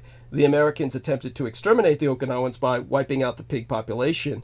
And the Americans, because the Japanese won the war, the Japanese demanded as one of their victory conditions that Americans repopulate the pig population of Okinawa, which is simply the capital of the Ryukyu island chain. and the Americans had to import thousands and thousands of American pigs. So every pig in Okinawa today, and the majority of the Ryukyu's island chain, is an American pig. That includes all the U.S. troops that are stationed in Okinawa. And believe me, I feel quite justified in saying that, because they are known for only rape and crime every time they escape from their... And they'll tell you this. All Americans will tell you that the Okinawa is simply a prison for American service personnel, whether they're Marines or Army, Air Force, or Navy. They're simply kept in a prison-type environment, a prison camp environment, and not allowed to mingle with the civilians because they're considered dangerous criminals. And every time they do break out, all they do is rape people, kill people, and rob people. They're a bunch of worthless pieces of shit. And everybody knows that, and everybody hates them. And so I feel completely justified in saying what I just said. Every pig on Okinawa is an American pig. And it's true for the animals, and it's true for the so-called humans, who behave like animals. All that being said, someday they will hopefully be completely expelled. They are not protecting Japan. They do nothing for Asian security, and they're simply a target, a big sitting target for North Korean missiles or Chinese missiles or anybody else. And they're too criminal to do anything. I mean, they're just shit. They were responsible for the My Lai massacre during the Vietnam War. At any rate, so again, Taiwan in the center, Taiwan subfamilies going up towards southern Japan, and then throughout the rest of Oceania, the limits of the Austronesian family, all the way to Easter Island, New Zealand, but of course, only the coastal areas of Papua, and completely leaving Australia alone. They were in horrible conflict with the blacks of Australia and Tasmania. By the way, for those who don't know, the Aborigines of Australia are still extant. People know this. Most people don't know that there were Aborigines on Tasmania that were even blacker and smaller pygmy type peoples that were completely wiped out by the whites. And theoretically, there's none of them left alive. So then we go towards another map here. Again, when you think about the extent of the ancient Taiwanese empire through the Hawaiian Islands, the coast of New Guinea, coastal areas, even into the Solomons, Fiji, New Zealand, Easter Island, these maps, this is known as Malayo-Polynesian or Western Malayo-Polynesian, but it all goes back to Taiwan. So Taiwan is the source of it all. Again, this is concurrent science, meaning this is science that has been conferred, cross-referenced by conventional researchers, conventional genetics researchers, linguistics researchers, anthropologists. This is conventional science. This is not some nationalist fantasy I'm indulging in, like, oh, I was born in Taiwan and this is my personal theory. This is something that is like been basically concluded by multiple, basically the conventional research community of academia. So that's the best way to express it. Generally, world academia agrees Taiwan populated the Indian Ocean in terms of Melanesia, Madagascar, all the way throughout the Pacific, through to New Zealand, Easter Island, the Hawaiian Islands. They conquered the Pacific. And so, again, just the final map here. This, of course, is in the Taiwanese language. This is known as the Austronesian language phylum. It is also in English so that my friends can read it. The geographic location of the Austronesian language phylum, also written in the Taiwanese research, has simply been vindicated and validated by the Western research. And it shows on this map they also populated the Philippines, Indonesia, Malaysia, the peninsula south of the heart of Thailand, even southern Vietnam. So interestingly enough, touching upon, but not necessarily colonizing per se, Hainan Island, which for those of you who don't know, if you look at a map, you'll see there's a big island south of China, between China and Vietnam, called Hainan Island. Right between that island and Vietnam was what was called the Tonkin Gulf, which was America's Pearl Harbor for the Vietnam War. They engineered an incident in which they claimed the Vietnamese attacked them so that the Americans could start the Vietnam War.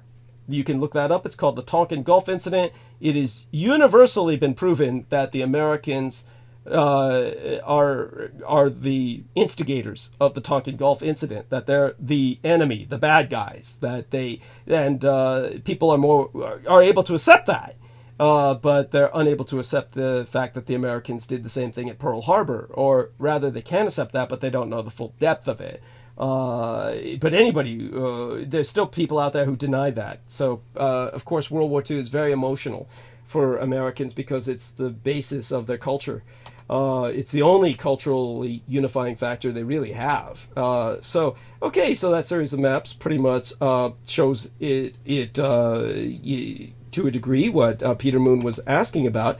What I will do now is, again, to emphasize how the New Zealanders got there, etc. We now know they came from Taiwan, and this was long after the original descendants of the Japanese had left that part of the world and relocated to Japan. So you have this ancient aspect of the Japanese relics. The Japanese relics are technology from that devastated, sunken cultural milieu that was Mua or Mulaya. Which I prefer. Anything I prefer to moo. Just nobody's gonna know what you're talking about when you say moo. They all think you're talking about a cow or something. But there is another factor to be added here. So what happened was the Japanese were part of what was called the Jomon culture. So this is going to require, again, a sharing of screen. So this is, of course, reminds me of the what I teach, of course, the Blood Boys in terms of history. So let's share that screen again for Peter, and everybody gets the audio lesson here. Or probably our man Sid has been able to find links concerning Formosa. There's other aspects to Japanese history. So if I look up the Jomon culture, understand that Japan's original history is divided into a parallel. There's a parallel history here. And we take a look at what on this chart, which I'm showing Peter Moon and Aristides right now, what I'm showing is Hokkaido and mainland Japan. Now, Japan has 4 major islands, and at the north is what is Hokkaido. And that big northern island of Japan, Hokkaido, that's where the white people live. And I don't mean modern white people. I mean white people who have been there forever. And these white people are like natives to that island. They landed there God knows when, in the Paleolithic era. And their culture is completely separate from that of Japan.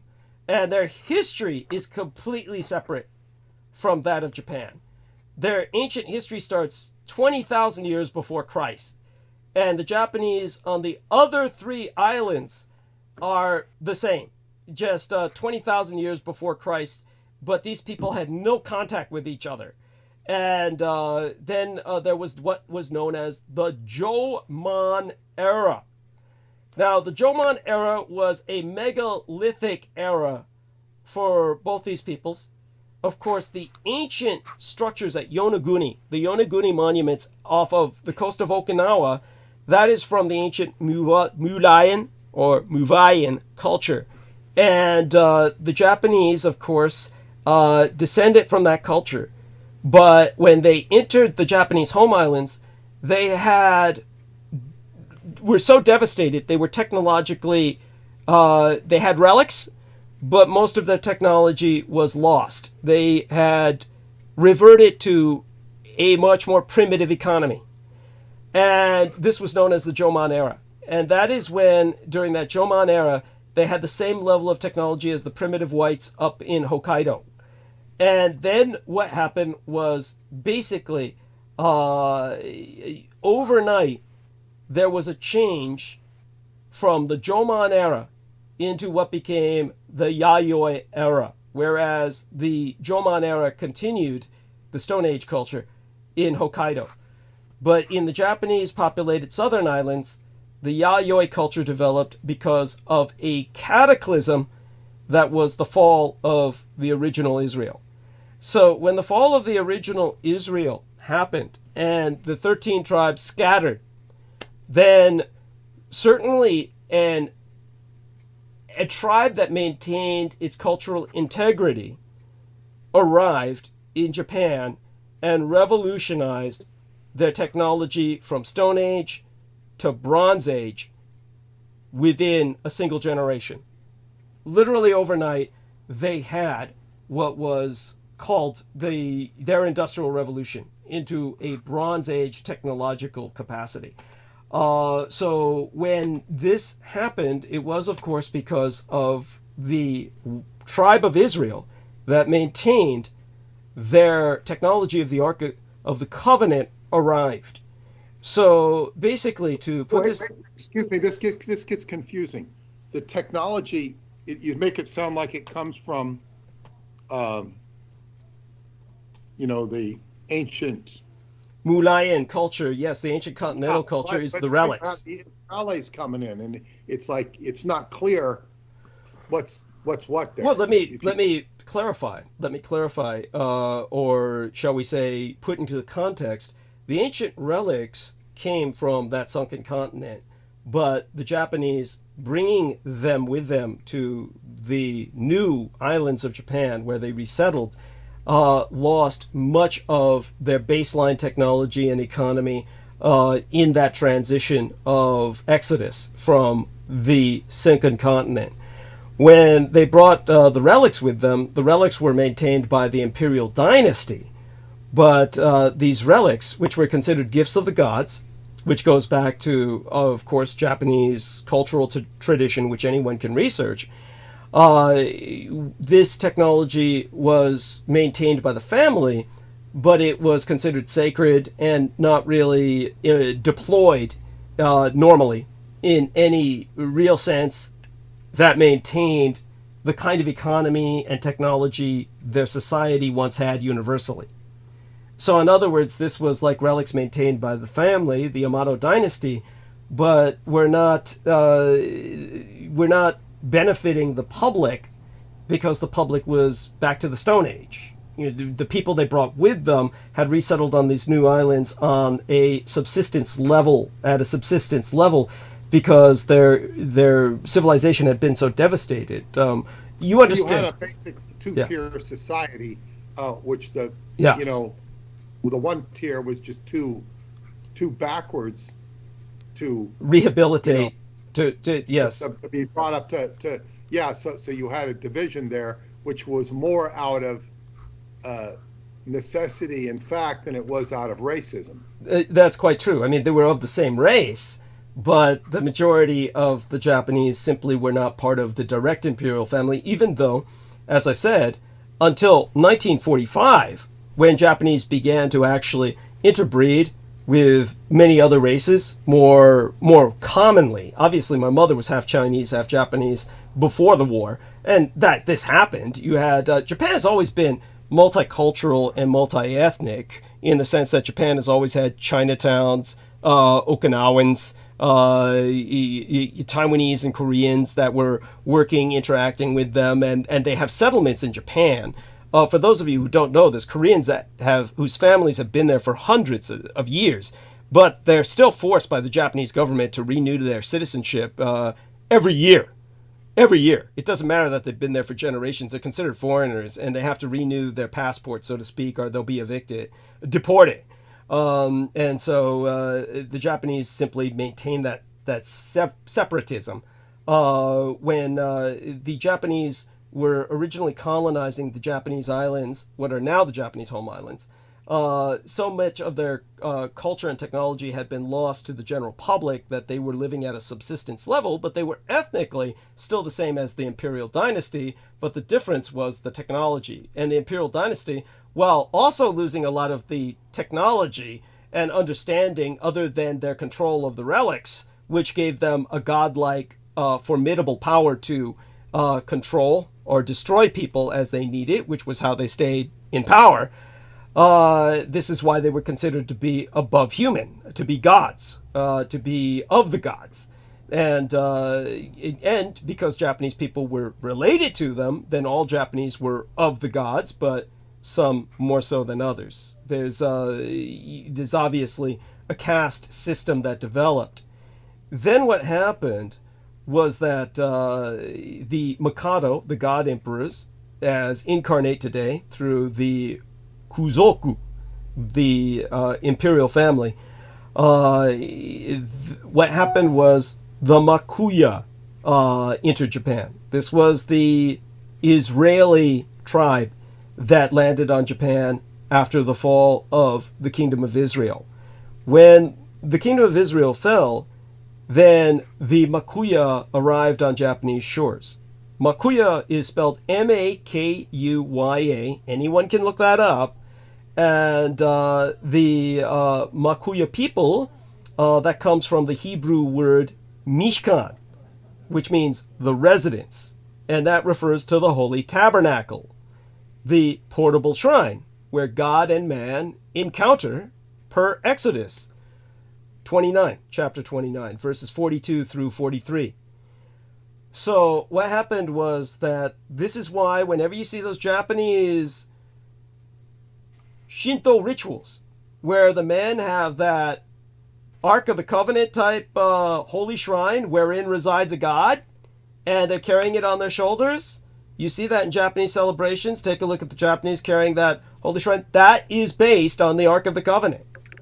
All that goes directly to the true Israelite arrival in Japan, at which point they immediately intermarried with the Japanese nobility, the Yamato dynasty, and that's when the shield of David, it's not a star, it's a shield, was embossed upon the Mulayan or Muvayan relics, the ancient relics from the continent of Mu.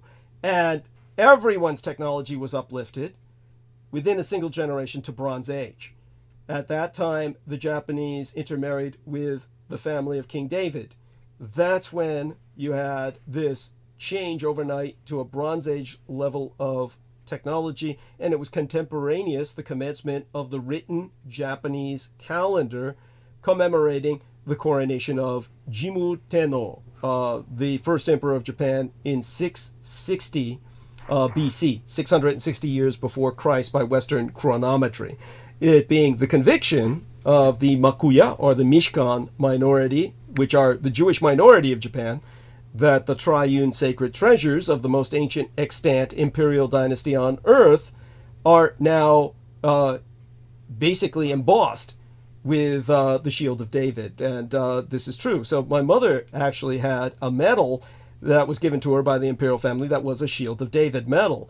So this is what people need to understand. Adolf Hitler recognized that the true Israelites were the Japanese. He allied with them. And he saw these degenerate Edomites in Europe as not being Jews, but basically Edomites. This was Hitler's realization, his epiphany. Hitler, of course, was strongly influenced by occult schools when he became a student of Meister Eckhart, Dietrich Eckhart. And Dietrich Eckhart, along with others, initiated Adolf Hitler into occult lodges, where he also learned the importance of the elder sign, the swastika, the Hakenkreuz, the hooked cross, as the ward against the anti-gods, the kings of Edom. And Adolf Hitler therefore allied with the Japanese as the true Israelites, but also there were the Aryan migrations, the Indo-Aryan peoples being the original source for the genetic stock, the Germanic gene pool, when the Indo-Aryan northern Indian peoples migrated into Germany, ultimately, or Central Europe at that time, and became ultimately the German peoples, and others migrated via the sea route, the same route taken by the Israelites, and then landed in Japan. This is why the Japanese and the Germans were allied with Subhas Chandra Bose, whose last name is spelled B-O-S-E. If you ever look up Bose technology, B-O-S-E, which is extremely high quality and expensive stereo equipment and other kinds of high technology assets that people purchase for entertainment and convenience. You can look up Bose stereo, Bose hearing headphones and the like, Bose headphones. BOSE, that's of the Subhas Chandra Bose dynasty. You can look up Subhas Chandra Bose. His first name is spelled Subhas, Subhas Chandra, as in Chandra, Subhas Chandra Bose, BOSE. And Subhas Chandra Bose was the Asian Indian Führer of Nazi India, who went in submarines between Japan and Germany and fought with the Japanese and the Germans against the Allies. At the end of what Americans perceive, or the Allies perceive as the end of World War II in 1945, he migrated to Taiwan, where we protected his identity, and the Japanese gave a cover story saying that he was killed due to a bomb being placed on his plane. It was a complete and utter lie. Yet you'll see the headlines. Japs tell us the Asian Indian Nazi Subhas Chandra Bose died in a plane crash because a bomb blew up his plane. And they just ran with that headline. You can find these headlines about Subhas Chandra Bose. Look up his life, look up his biography. The Allies just fell for it, hook, line, and sinker, but he migrated to Taiwan, where he continued to raid the Allies and was ultimately responsible for the British leaving India. They didn't leave because of this idiot Gandhi. Gandhi they considered a fool and nobody who was a threat. Basically, what happened was they were engaged in a war in Malaya against Japanese-trained Malaysians. This was called the Malayan Insurgency. It was Britain's Vietnam right after World War II. And the British never speak of it, except to say, oh, well, we won that war, but we had to leave because, it cost so much money that even though we defeated the Malayans, we just had to leave because it was so expensive. And it was called the Malayan Races Army, which if they were communists, they would never use that term. And they were, of course, ethno-nationalist, and they were trained by Japanese officers. They were equipped with Japanese uniforms and fought with Japanese weapons. This was a continuity of World War II in Asia, but in order to have the public not realize that Japan was still fighting the British had to call it the Malayan Insurgency and then claim these were a bunch of communists. It's all a lie, and anybody can look up what I'm saying and find that it's all true. They all had Japanese officers, had Japanese uniforms, were using Japanese weapons, deploying Japanese tactics, including banzai charges. And this is what the British were fighting in the so-called Malayan Insurgency. But they'll claim it's communist and then never speak about it again. It's one of the most hidden realities of history. But so when it comes to the Malayan Insurgency and the point about that to be made, aside from the fact that the Japanese were still active, was Subhas Chandra Bose. He was an Asian Indian who during that period of time used the Surcouf. The Surcouf is spelled Surcouf. Surcouf. Surcouf. Surcouf is the most mysterious ship in history. The Surcouf was built by the French, and before the Japanese built their super submarines, their submarine aircraft carriers, the Sentoku submarines that we speak about in the Roswell Deception. So make certain you purchase the Roswell Deception, and you'll get the full story, or at least the major core of the story of the Sentoku submarines. Before the Japanese built those submarines, which until the advent of the nuclear submarines were the largest submarines in human history, until those were built, the largest submarine in the world till that point in time was the Surcouf. And the Surcouf was a submersible battleship. It was built with battleship guns. So it did its damage not underwater but by surfacing. It would surface and use its battleship guns, whose guns were capped so that water couldn't get into the gun tubes when it was submerged. Those caps would lift and it would blow ships away out of the water because it was at waterline and it was hitting the ships where it hurt the most, right at the waterline, with battleship guns. So people can look up the Surcouf and you'll see this incredible French submarine with battleship guns. nobody knows what happened to the Surcouf. They'll claim that, a British commando team stole it to prevent the French, who were allies of the Germans. And for those of you who don't know, the French Navy belonged to the Vichy government, which was a German ally. And the French were some of the best allies the Germans had throughout World War II. Even their Charlemagne division, which was entirely French, had troops fighting in front of the Berlin bunker right down to the last days of the war on the surface world. And the French, of course, had produced the Surcouf, and the British claim they stole it with a British commando team, but then they'll tell you, but somehow the British commando team didn't know how to, run a submarine, and it somehow hit a merchant ship on the way back to Britain and sank. And it's all a lie, and it's all bullshit. The Surcouf went to Sirhan Chandra Bose. Sirhan Chandra Bose used the Surcouf to raid the British throughout the Malayan War and caused so much damage. His demands were met, and the British retreated out of India. And he lived the rest of his life in Taiwan, which he operated out of. So that's the important thing to know about that. They didn't leave because some asshole named Gandhi, who they thought was a joke, but they would credit him and give him the Nobel Prize later just to save face and say, we left because this guy was so nice. He was starving himself to death. We just couldn't bear to see this skinny runt starve himself to death, so we all had to pull out the empire, because of this son of a bitch. You have to laugh just thinking about that. It's such a stupid story. It's impossible to believe anyone was stupid enough to believe it, but millions of people do. It goes to show you, Asian Indians don't really respect Mahatma Gandhi. They respect Subhash Chandra Bose. Kids go to school dressed like him during nationalist days or dress up like him for the Asian Indian version of Halloween. But they don't dress up like Gandhi. I think it's impossible to dress like Gandhi anyway. You'd just be putting on a toga and starving yourself to death. A loincloth. Yeah, there we are, a loincloth.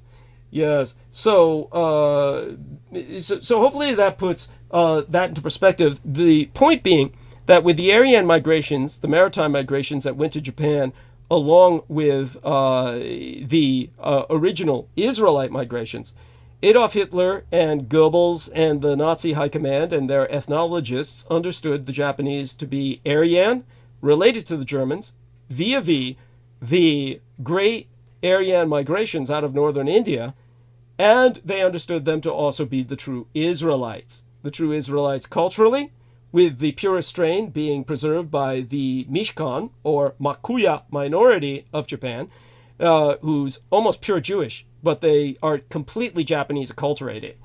And you have, of course, the Aryan connection through the Aryan migrations. So the Japanese are both Aryan and true Israelite. This is why the Americans hated them. They viewed them as the greatest threat on earth.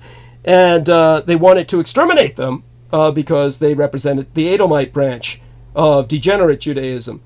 And so the Americans, especially Roosevelt, wanted to exterminate the Japanese as the true Israelites, rendering Roosevelt the true Judeophobe, the ultimate Judeophobe, and the Americans the ultimate Judeophobic empire, because, of course, they attempted to eradicate the Japanese through mass annihilation of fire bombings and ultimately nuclear terrorist attacks.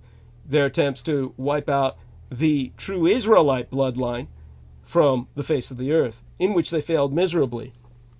And this is because they're going up against divinity itself. When you take a look at the Japanese portable shrines carried on the shoulders of all those men at Japanese celebrations and understand the connection to the Ark of the Covenant, and you understand that the technology went to Japan and was, of course, intermingled, interspliced, if you will, melded into the original reliquary of the Mu Vayan, or ancient technology from the times of Atlantis and Lemuria, then you understand the depth of the American thirst for these relics, the technological power. These are what are known as artilica. Artilica are ancient technological instruments that are beyond our present understanding. This is because most people could never understand them without combining science with the supernatural. This is the kind of technology Aquino was working with when he was cannibalizing parts from downed aircraft and putting them into aircraft that were still functional in order to render the functional aircraft haunted. So it looks like the Chiefs had a thrilling overtime win led by Patrick Mahomes. I don't know if I'm pronouncing his name correctly, but that's the latest note. You're correct. It was a very dramatic game, and the 49ers should have won it, but they didn't. Sad. But it was 25-22. Holy shit! It was so close. Yeah, it was close. It was a entertaining game, and I'm glad I didn't have to listen to it. Well, it definitely is so sad because we had a whole parade prepared for the 49ers if they won. San Francisco was ready to go into overdrive. I'll be missing that. So that's sad. By the way, Veronica Barrera is in the chat room. Hola, Senora Barrera. Love you. And thank you so much for joining us. So with this history lesson and some lessons, there's still, of course, elements of it that I should be going into. I'll be happy to do so. I'm sure Peter will drag more out of me. But in terms of what I've explained thus far, let me see if there's something else that comes to mind when it comes to all of this. Let me see what else comes to my mind. I might have to wait for Peter to prompt me and then bring. This requires a lot more work for me because I have to. It's like I didn't expect the story gets deeper and deeper and deeper, and that's great. It's great for the story. It's only makes it more time consuming for me to finish the work I have to do, which is okay. It's just like this is so when you talk about doing a redo or a expansion of the Roswell deception, forget about it. I don't have the time. It's like this is such an extensive it's a lot of hard work and concentration doing this book, but I'm just getting to the reliquary, and now you're giving further corroboration and insight into all of this, especially with this this Indian character, who I have heard you talk about before, but now you've gone into it much deeper and getting what the full picture is. So I have to go back and re-listen to this, and I will, and transcribe what's relevant and integrate it into this chapter that I'm working on, which is really about the Vox Archive. So this is very, I think we've got about 45 minutes left, and I think they've got the Scientology commercial on right now, the second one. All right. It's like $2.5 million, and it's I've seen so much just curious. God, it's like I think people have heard so many negative things, it's repugnant. And I talked earlier about the sexual abuse case, and whereas the Catholic Church was built on a whole subculture of priests molesting young people and taking advantage of them. Scientology, while it is facing charges of human trafficking, its subculture has never been one of rampant sexual abuse. It's a trafficking and abuse it's not in that vein, although there is an instance of it here and they're having to answer for it. But whereas the Catholic Church had institutionalized child abuse, yes, sexual. Scientology's more in the realm of trafficking for exploitation. Yes. By the way, I want to answer some questions asked by our friend in the live stream. 180 Now asks, does the Hebrew race equal divinity? So I will answer that. Obviously, I've talked about the divinity. And by the way, I'm sharing screen right now. So I do want to answer one question before it dribbles out of my ear, before turning towards 180 Now's question. I'm hoping Aristides and Peter Moon can see this. And all anyone needs to do is look at, there's a video on YouTube called The Ghosts of Flight 401, Unearthing the Eerie Encounters That Followed the Tragedy.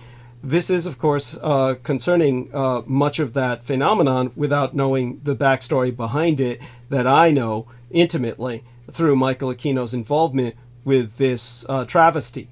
This is beyond a tragedy, it is a travesty. Now, one of the things they show is an illustration of men in speedboats patrolling the Florida Everglades for the remains of Flight 401. And this is, of course, appropriate. There's nothing wrong with the narrative. They're talking about what they know and doing their best. But what strikes me is here's a woman, Pamela Johnson. Pamela Johnson, 3 weeks ago, said, I was a flight attendant for Eastern Airlines when this happened. Many pilots of seeing the deceased first officer appear suddenly on a flight. Story was that several intact parts of the crashed plane were recovered and used on another plane. I never saw anything but several pilots called in sick rather than taking a trip with this plane. Of course, this was throughout the fleet. Now, what's interesting is the hostility just immediately, 2 weeks ago. This individual who calls himself Aiglon Ducal says, lies! And then he goes on, the story of the reused parts is another nonsense.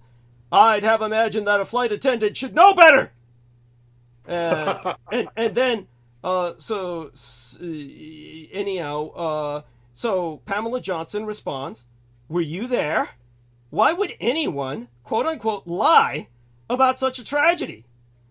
But you see, this is what I've run into all my life. Here's this flight attendant, and then you've got this other person joins in on attacking her.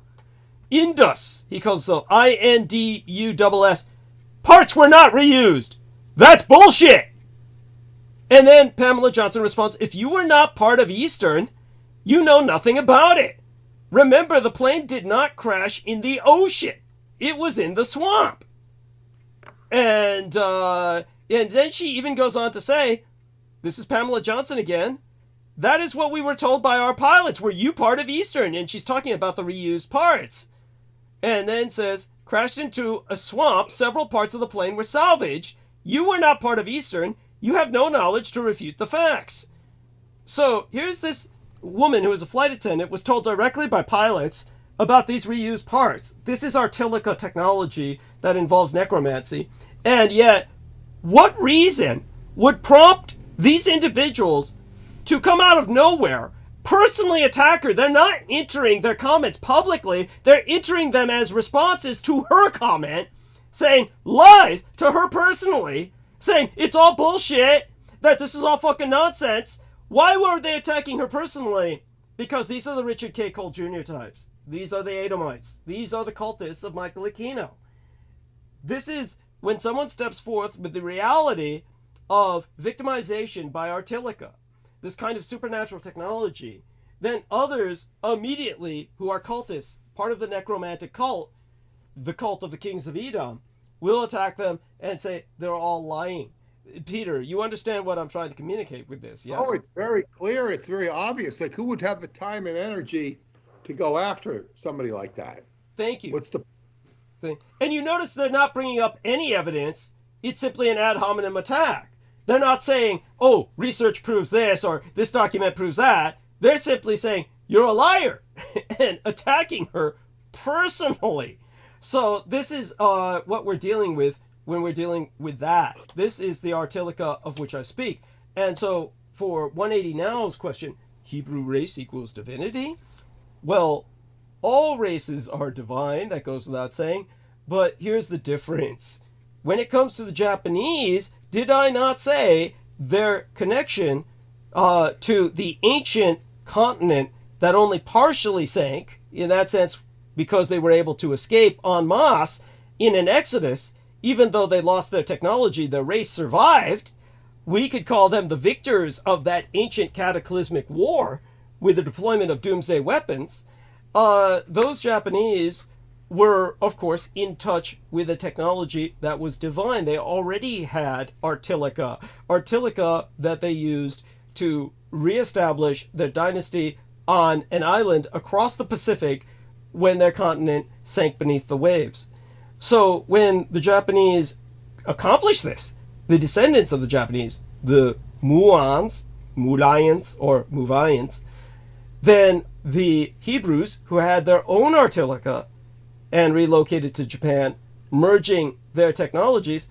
This is a merging of technologies.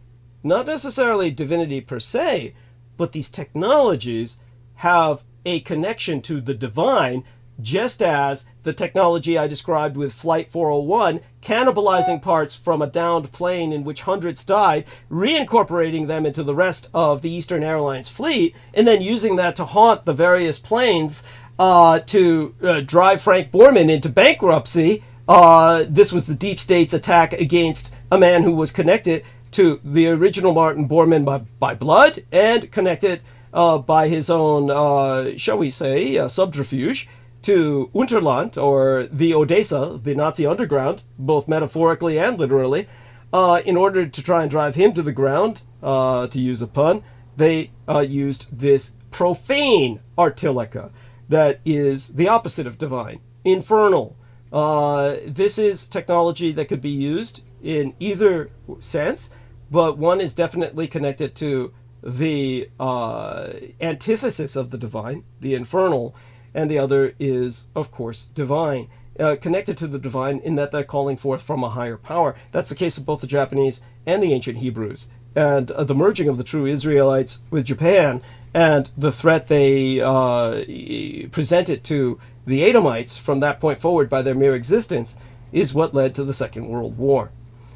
So this is the true reality behind World War II. And in a sense, we're revising and expanding the Roswell deception via this book and any books that come hereafter, because we're clarifying all of this and integrating exactly. it. Exactly. And this is the way to do it. Yes, thank you. Thank you. There we are. Yes. And so, Peter, any other questions? Well, no. So I ask more questions. It goes too deep. What I want to discuss now is I want to go over the Putin thing briefly. Oh, please do. Thank you. Yeah, and just okay. So it came up on a feed, and it was live, and I said, okay, I'll watch it, and it was quite, effortless to listen to it. It was, what I would say is, Tucker Carlson, his questions were kind of like, I guess what you'd expect. They were the obvious questions. I don't really have much to say about him because he was just there letting Putin talk. And that was probably his biggest, faux pas. Because what's important here, though, is a lot of people give credence to both Tucker Carlson, because they portray Tucker Carlson as the bad boy who they fired. He doesn't know why he was fired, or he claims he doesn't know. It seems they clearly set him up to be a radical voice, because he's indulged Alex Jones and this Russell Brand. It's like, it's all about controlling the narrative. But before I talk about the narrative, the Putin interview was just, he actually presented himself very well if you didn't understand him. He did a good job, and he sounded very reasonable. And he got a little interested when he mentioned AI, but it's like it's all misrepresented, and it's like just letting him talk and tell his side of the story. It's all very, I kind of like let go of the details, because I said this is just, it's a bunch of shtick, and that's all it is. It's, and there will be people who listen and take him seriously because they really look at people are frustrated with our government. They know the government lies. They're upset with it. They have every right to be. But then they continually and repeatedly miscalculate the world situation. And what I will say, I'm not going to even go any more into Putin. You can listen to him yourself. Douglas can comment on it later. Yes. But it's like you couldn't really easily deconstruct Putin if you haven't listened to Douglas. Thank you. There's no reason why you would be so informed, unless you were somebody like Tech Geek who knew about the gases in Ukraine being used for AI. So it's like you have to understand AI, and then so he's just basically spewing a pile of public relations, and to the ignorant person who doesn't know stuff that he is in no position to know, Putin could sound reasonable, unless you could just see through him. I mean, I wouldn't trust him, even if I had never met them. Thank you. But I also didn't trust David Miscavige. So sometimes I'm able to see through bullshit a lot better than other people. But see, this is what's important here. This is even more important than whatever Putin had to say. This whole game that we're involved in is about controlling the narrative. And narrative is power. Because the news stations can sit there and portray Biden and just continue this ridiculous paradigm of this man in charge of the United States who's just a complete criminal, a complete jerk, a complete corrupt. Not to mention senile. Everybody was, pardon? Not to mention senile. I said not to mention senile. The same thing they complained about Trump. They sat there and said these same things about Trump. And Trump, so what do they have? They have exactly what they didn't want. Only it's on steroids. They didn't like Trump because they thought he was corrupt. They thought he was, an idiot. They thought he was, all these things. And on his worst day, and he does have bad days, he's not even close to being mentally messed up as Biden. Even also have these people who, I guess Biden's not so good. Just like, and this isn't, the people elected him. This is about controlling the narrative. So they have this narrative where you've got a president who's a jerk. What does it say about you? What does it say about your country? But this narrative extends into other areas. Now they're having the alternative narrative. Now because they can't control the media. And I think Terence McKenna was quoted as saying, no, they won't be able to control this. Well, yeah, they won't control that, but now they're creating new alternative medias because they know they can't control. They don't have Dan Rather and Tom Brokaw anymore.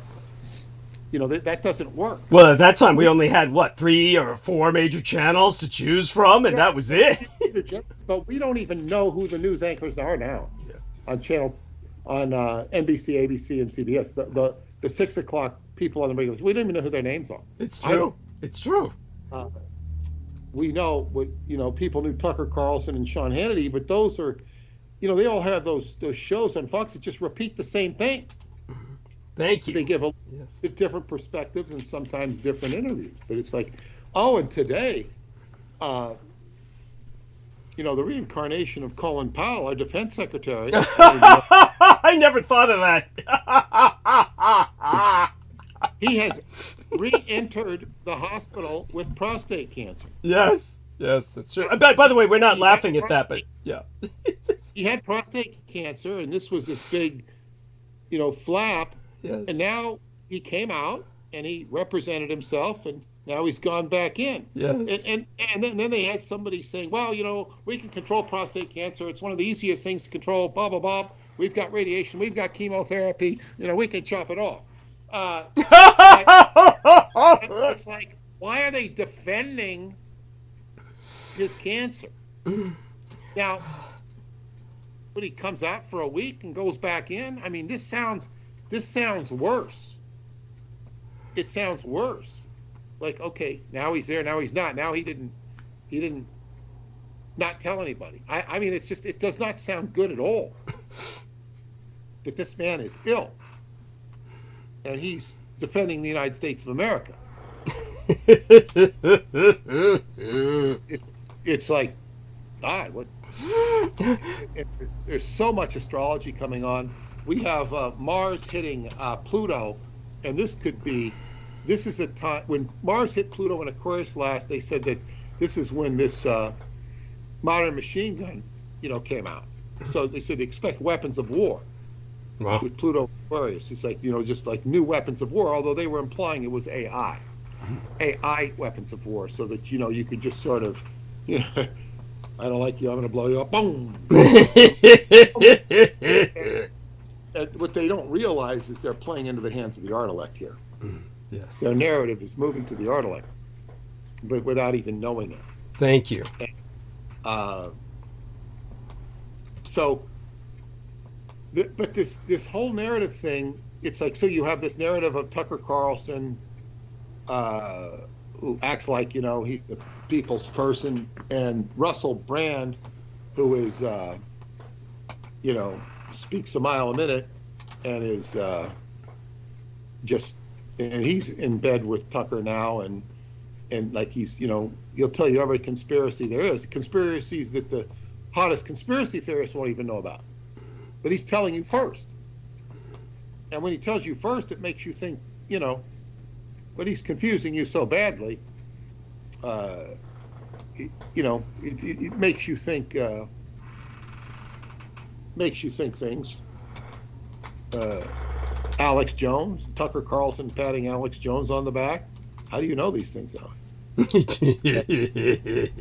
he was a buffoon. He's a buffoon. I mean, aside from the things he says, which I'm not even commenting on here, he just portrays himself as a buffoon who should be in wrestling. That's an insult to wrestling. It is. It's like he dress him up in a hooded suit. He would be the conspiracy theorist. I'm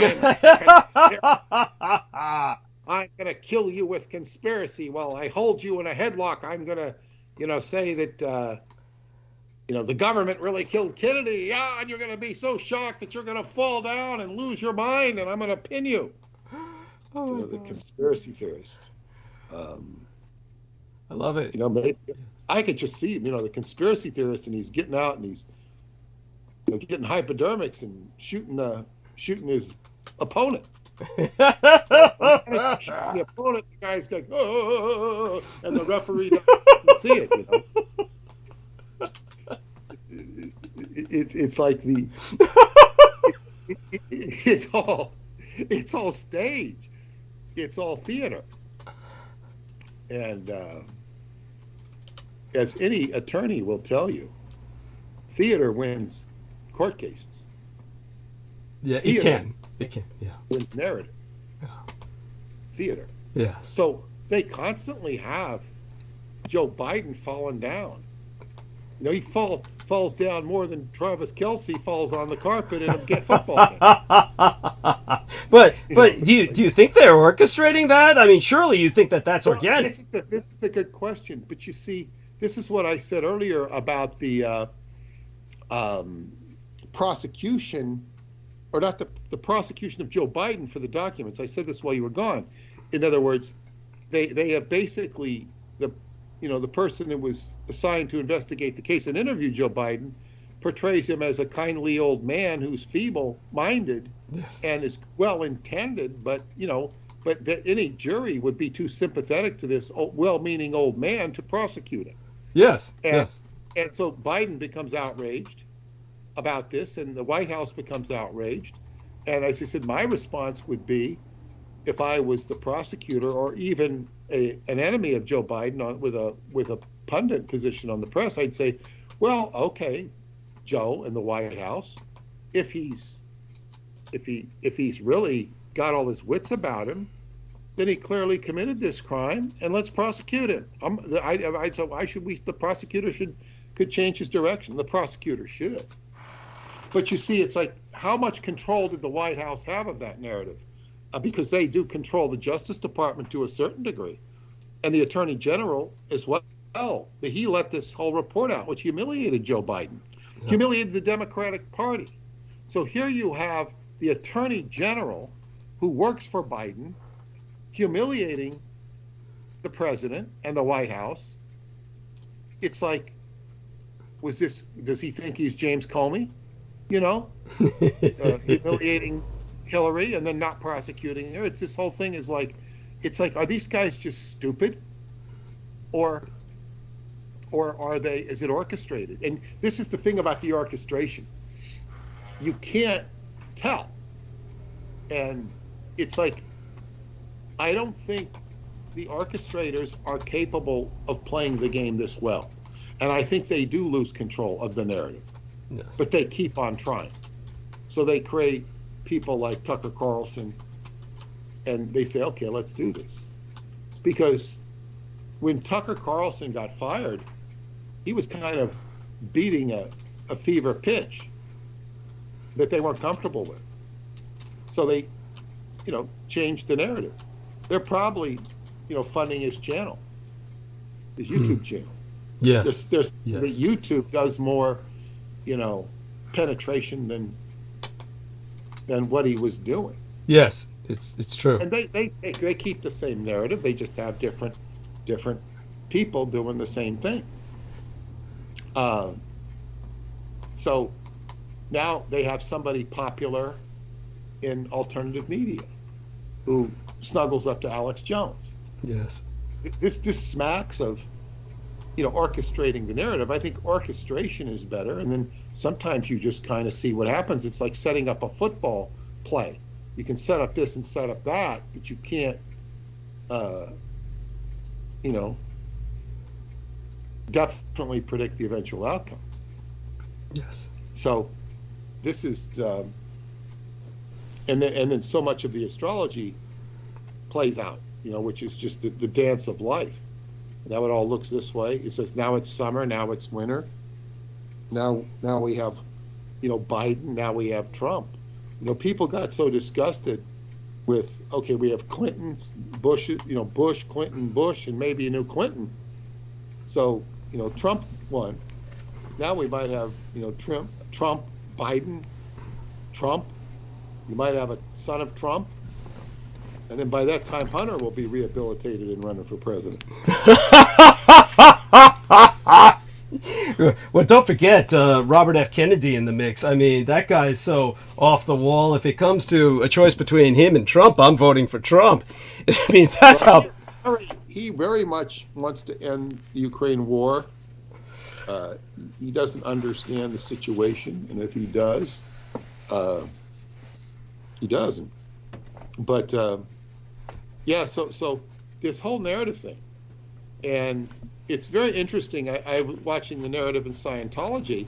The Scientology narrative has been directed by basically by people who were of my generation, at least two of whom were members of the Apollo, the ship I was on. Now, the narrative is now shifting to younger people who grew up in Scientology and were abused by it and were not part of management or part of the Sea Org on the higher levels. They're now taking the narrative because they're the ones that, suffered abuse. You know, growing up into a cult, not being educated, and getting outside of the cult and seeing how life really works. So I think, what are you doing to these children? What are you doing to them? You know, what, and this is where the human trafficking comes in. Yes. And then, you know, they're growing up, but this is like the Mormon church has done this for over a century. You know, sequestering people off. The Amish do it too. Yes. It's like, this is not new. Where it becomes really testy is when there's sexual abuse. Yes. But hasn't that been a part of the Mormon situation forever as well? Well, yes. But that's not necessarily reached the fever pitch that the Catholics did. And the Mormons have much more control. I was about to say, you mean the narrative has not been exposed as much as it has with the Catholic Church? Yeah. No, exactly.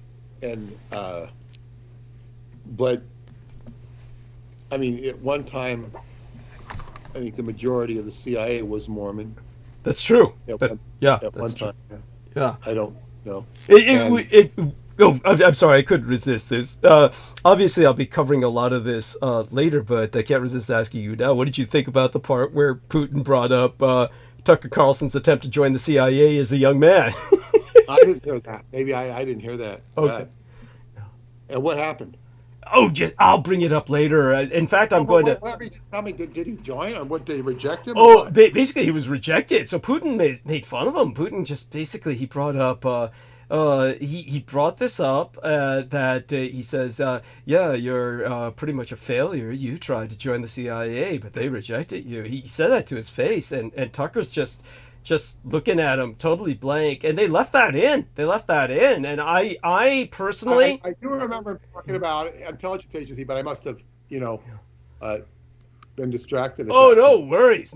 I don't expect anyone to make... Putin is so monotone that I would think it a great accomplishment if you were able to maintain a focused attention on him throughout the period of time. You'd have to let your mind wander just to preserve your sanity. That guy is, because it was just an assault on the senses, where the way he kept droning, and but yeah, so I'll get back to that. In fact, I'll be begging you to what I'll do is I'll timestamp it.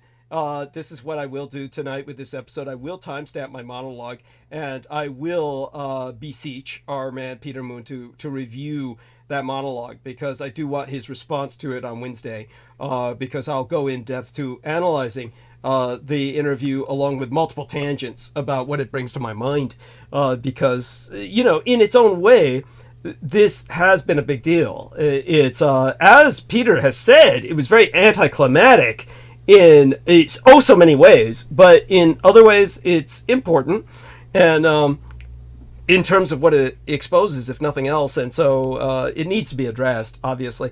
But back to Peter. Well, yeah, and one thing I would say is when I first came to Long Island and saw the New York Times, they ran big ads. The CIA did. That's right. They ran ads for people to join. Yeah, career moves. Yeah. Are you interested in overseas, intrigue, and blah blah blah? It was overseas and blah blah.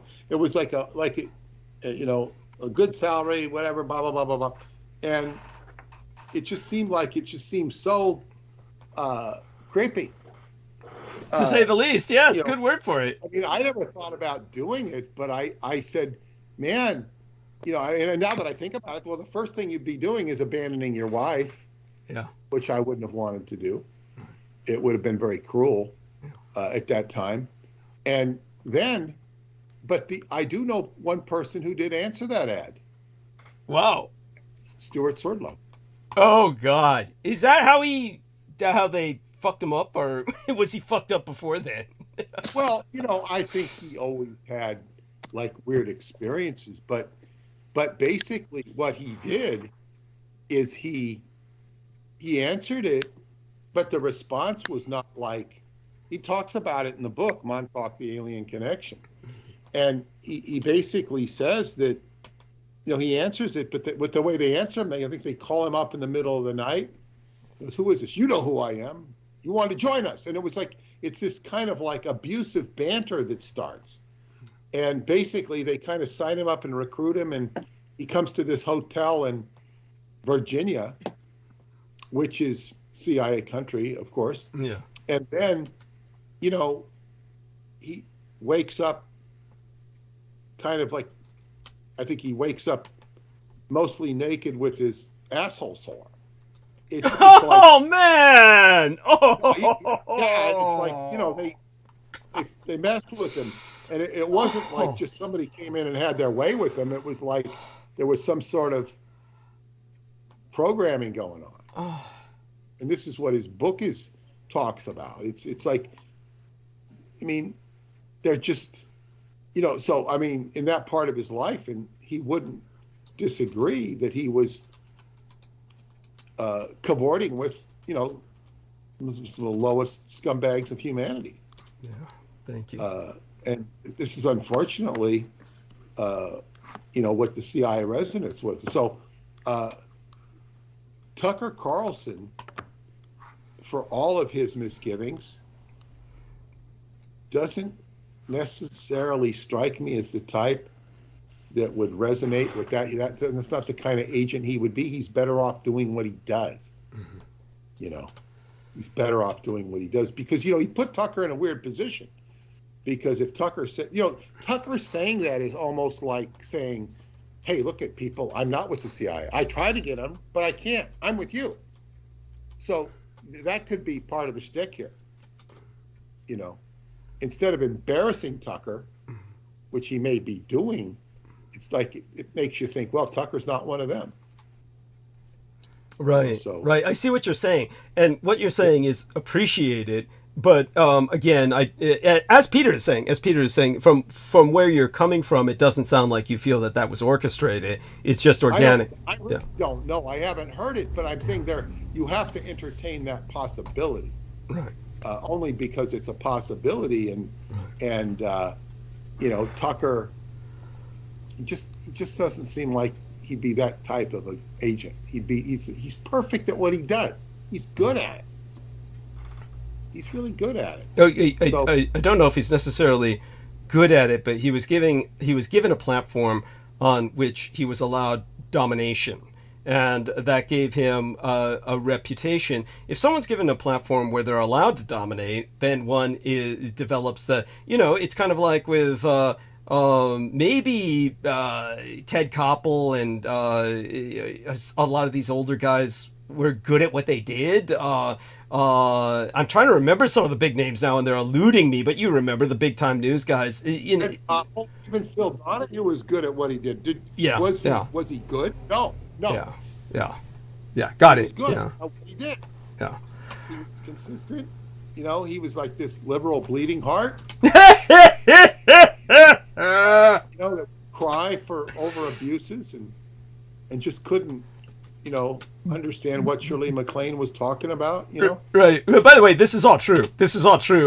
When it came to Phil Donahue, and who was the other guy? The guy who was married to Connie Chung. Who was the guy who was married to Connie Chung? Maury Povich. Maury Povich! These guys used to... Their main purpose in life was to weep at the tragedies of that people were suffering from, and to... I mean, right? I mean, that was basically it. Go on, back to Peter. Well, you know, emotion makes for good TV. Yes. It's about TV. And it's just bullshit. It's like, makes good TV. It's like, really, who cares what makes good TV? It's like that, but that's what it's about. It's, you know, this is what, you know, this is what we live with. What makes good ratings? It's just like you were talking about with the Super Bowl. It's like, okay, now it's become entertainment and exploitation. And I'm sure, like I remember, I've only seen 2 NBA games. And, you know, when the first one is Cal Palace in San Francisco, and it was like, you know, it was no frills. There was no nothing. It was cold. Wow. And it was not a lot of people, and you just see these big guys thundering up the floor. Then I saw the Orlando Magic play. It must have been 1992 when I was in Florida. My friend, he bought us tickets and took us there. And the game was like, wow, it was like entertainment. They're playing all this music. They shut up the light. Boom, boom. Wow, this is like they really made. I mean, the place was packed. This was just a regular